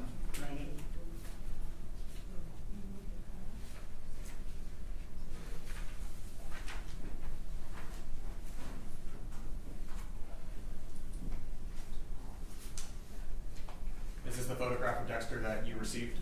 I believe so, yes. Did you have a chance to review Dexter's medical records from the animal shelter? Yes. As far as you know, was he up to date on all of his vaccinations? Yes. Was he heartworm negative? Correct. He did not have heartworms. Was he currently in the process of being treated for any other medical issues? Yes. What was that medical issue? He was being treated for a respiratory illness called kennel cough. Can you explain to the members of the jury what the human version of kennel cough is? Sure. It's essentially usually a viral component that can come about in times of stress. So oftentimes dogs in animal shelters, there is really, really good prognosis for treatment of that. And it's essentially a snotty nose from kindergarten class. It's just a viral snotty nose kind of. Is that something that's typically fatal to dogs? No. And then again, silly question, is a dog a domestic animal? Yes. Okay. Your Honor, I have no further questions at this time. Thank you. Cross-examination? Yes, Your Honor. May I have just a moment? Yes, sir.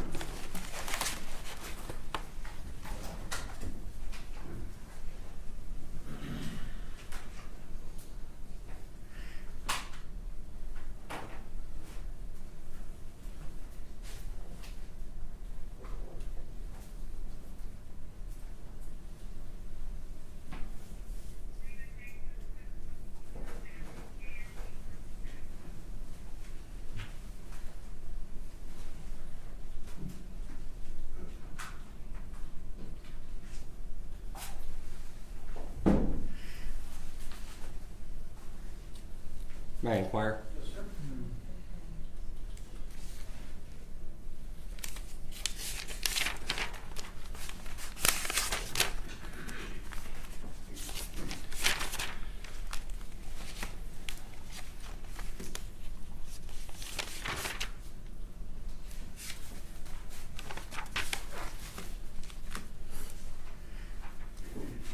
Are you an osteologist, doctor? I am not.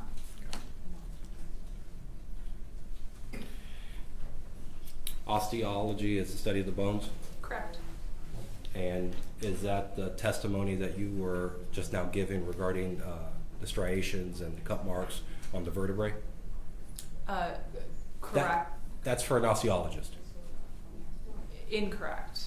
Okay. I have training and I have taken courses where I evaluate bones and feel comfortable, particularly in this scenario, in rendering the opinion of a machete or a meat cleaver based on the striations of bones.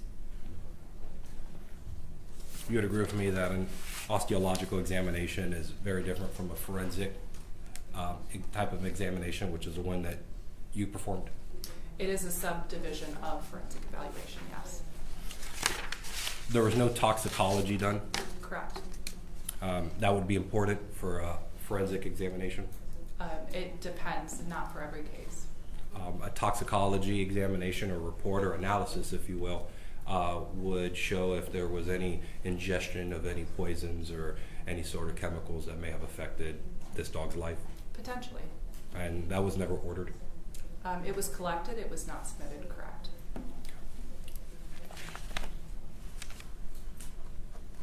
So we can't conclusively determine if this dog in question died by some toxic substance. Not gross examination, and again, those samples weren't submitted, so it's possible. Now, you've been saying gross a lot. I know it doesn't mean what we usually refer to it, but can you explain to the jury what you mean by gross? Sure, I apologize for that. Grossly means when I'm looking at something, so with my eyes, not with a microscope or any special utilization of a tool. And there was no histopathology examinations done or analysis. Correct. And you never went to the scene of the scene where the body was found. Correct. You would agree with me that as part of a forensic examination, that would be very important to you. It can be helpful. You would determine the surroundings, any other sort of environmental factors that may have affected this dog. Potentially, yeah. Yes. You did not have that opportunity. Correct. So we'd have no toxicology analysis. You weren't at the scene where the dog was found, and you did no histopathological exam. Correct. Okay. You gave an opinion that we are unable to determine cause of death because we do not have the actual head with us. Correct. I know that's how you qualify it, but at the end of the day, you cannot determine cause of death. Without the head, that's correct. Okay. And along those lines, you cannot determine that my client is the one that did this. That is outside my scope, is to say who did what, unless there is DNA evidence found on the animal. And there was no DNA found on the animal. Correct. I believe, were you involved in any submission of DNA found on the animal? No. So bringing you back to my question, you did not render an opinion that my client did this. Correct. There's no way to determine that. In my position, in my field, that's correct. Expert opinion, Your Honor. I'm going to re-ask the question. You can't tell this jury that my client did this. Correct. That is not in my normal job description. Okay. Regardless of that, you can't. Correct. Okay. You didn't review any police reports in this case, correct? I reviewed a statement in my medical record stated, I believe that it was information from a report from the crime scene, from the area that the Dexter's remains were found. Did you note anything of importance in that report? Nothing that I can recall.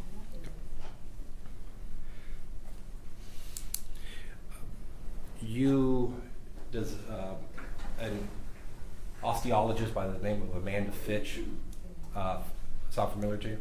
Yes. She generated a report in this case? She did. You generated your own report with your own opinions. Correct.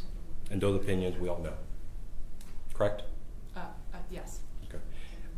Before rendering that opinion, you never had the opportunity or the benefit of reviewing her report before making that opinion, correct? That is incorrect, and I misspoke during the deposition. Well, let's, okay. You and I had a chance to speak before along with the state attorney, correct? Yes. Is that what you're referring to? That is correct. Okay. So you had a chance to review Amanda Fitch's report before rendering your opinion? I did. Okay. And that prior, you had advised the contrary at an earlier point in time? Correct. Okay. And what I mean by that is that you had referenced under oath that you did not review her report when rendering your opinion? Correct. Okay. And that's incorrect. Now you're clarifying it. In my medical report, it references Amanda Fitch's osteological report, which would also indicate that I did in fact review her report before I published my final report. Now, just so we're all clear, did you have a chance to speak with her before rendering your report, generating your report? I did.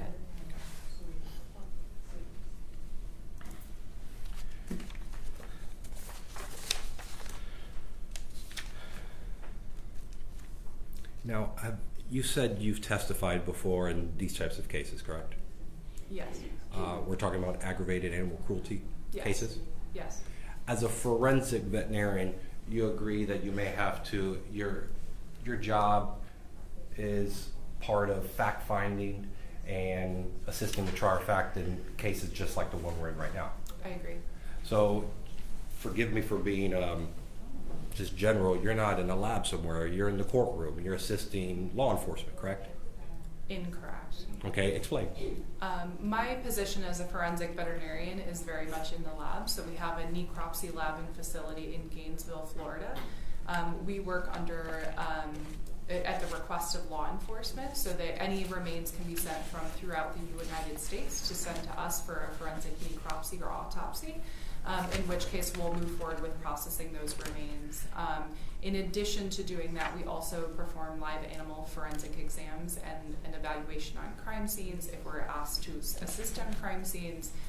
Additionally, our team assists with educating veterinary students, veterinarians, law enforcement, prosecutors, quite a few disciplines, social workers. So there's multiple facets to my position other than just being in a courtroom. Now, as part of those multiple assets, are you aware of the type of the accusations in this case, the type of charge that we're dealing with? Yes.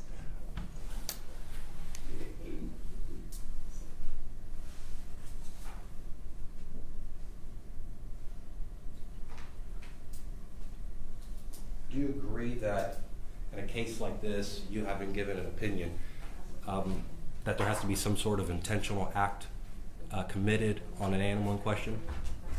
I feel uncomfortable answering that question because I think it gets more into legality versus the evidence of pain and suffering, which is where my veterinary expertise comes in play.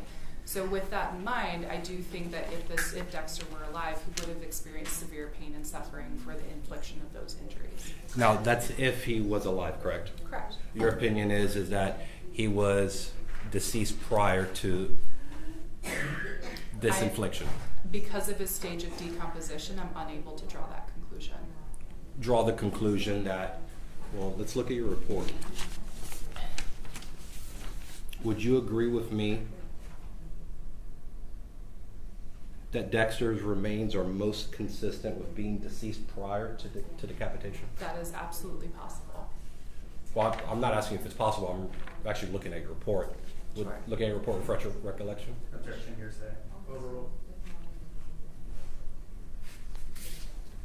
Is it your testimony?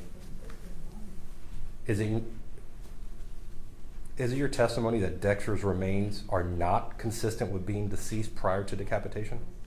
I believe that with the incorporation of restraint in manual or physical restraint, that it's possible that he could have been alive or incapacitated for those injuries to take place. He would have had to be in a still position, but not necessarily deceased. I understand that I previously published that in my paper, but and in thinking through this case, it's also possible that he was hogtied or restrained in some capacity, which would have rendered him unable to move away from those type of trauma to his neck.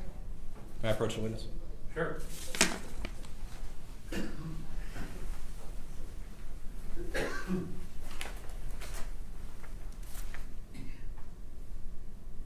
Let the record reflect that I've made a brief mark on the backside of the paper identifying this as defendants being pre-marked at the defendant's exhibit 2.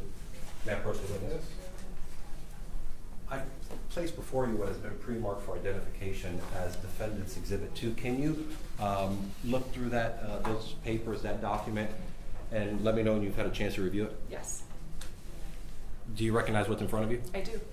How do you recognize it? This is a report that I have published. Is this the only report that you've published in this case? Correct. Does it appear to be a fair and accurate depiction and representation of the report that you authored in this case? Yes. The defense offers in evidence what has been pre-marked for identification as defendant's exhibit 2. Objection to hearsay. Sustained. Your Honor, may I be heard? Sure. How much more do you have for this witness? I got to take a look at my notes, maybe about 10, 15 minutes. Okay.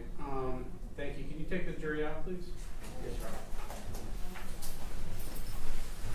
Ladies and gentlemen, can you place your pad on the seat for me, please?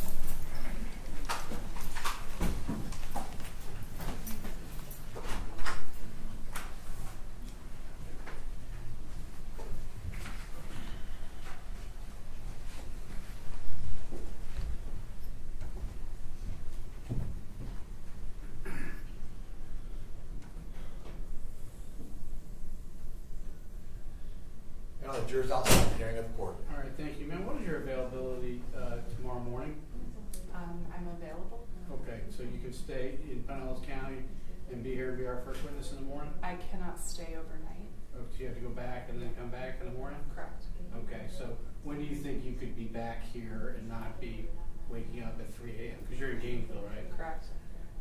I I left at 6:30, 6:40 this morning, and then I got here roughly 10:15 or so. Okay. With car accidents and traffic. Okay. So I maybe 10:30 to be safe. All right, well, I apologize, but I'm gonna need you to come back tomorrow to resume your testimony, okay? So we can bring in, actually, if you don't mind, bring the jury right back in. You can step down, ma'am, and you're excused for today. Thank you. Let's bring in the jury and I'll let them know that it's done for today. Unfortunately, there's pieces of evidence. Of course. In Your Honor, Just give that to the clerk. in Your Honor, while the state's here, that she's still on the stand, that she may not, can you instruct her not to talk about this case with anyone?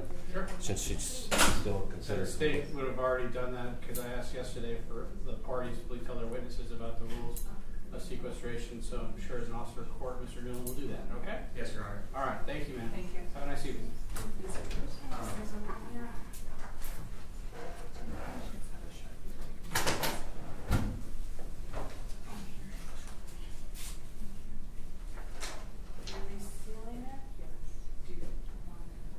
That, I'm not the one to ask that. Let's bring in the jury and then we'll have this Yes, Your Honor. conversation after I'm done talking to the jury, okay? Okay. Thanks. He's getting a mark now. Thank you. Do you have the report back? That's right here.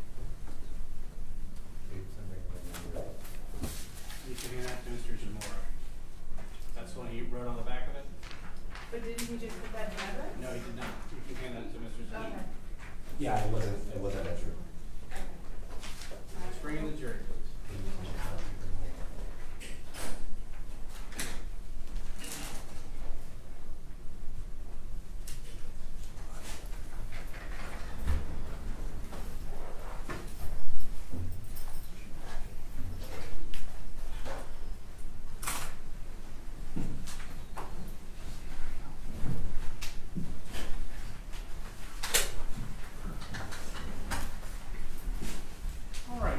Start with a quick in and out. We are going to be done for today, and we're going to start tomorrow about 10 o'clock, probably with the same witness who's currently testifying. So the same rules I went over with you many times now. Don't do any research whatsoever into this case, the people and places involved. Don't hop on the internet and start looking things up. Don't discuss this case with anyone, including among yourselves, until it's time to start deliberating, and I'll make sure I tell you when that is. Have a restful evening. I know the weather looks a little nasty out there, so be careful driving, and I'll see you tomorrow. Again, we're going to try to start right about 10 o'clock on this case, so you don't have to be here as early tomorrow as you were today. Thank you, and have a nice evening. Go ahead and leave your pads and pens on your.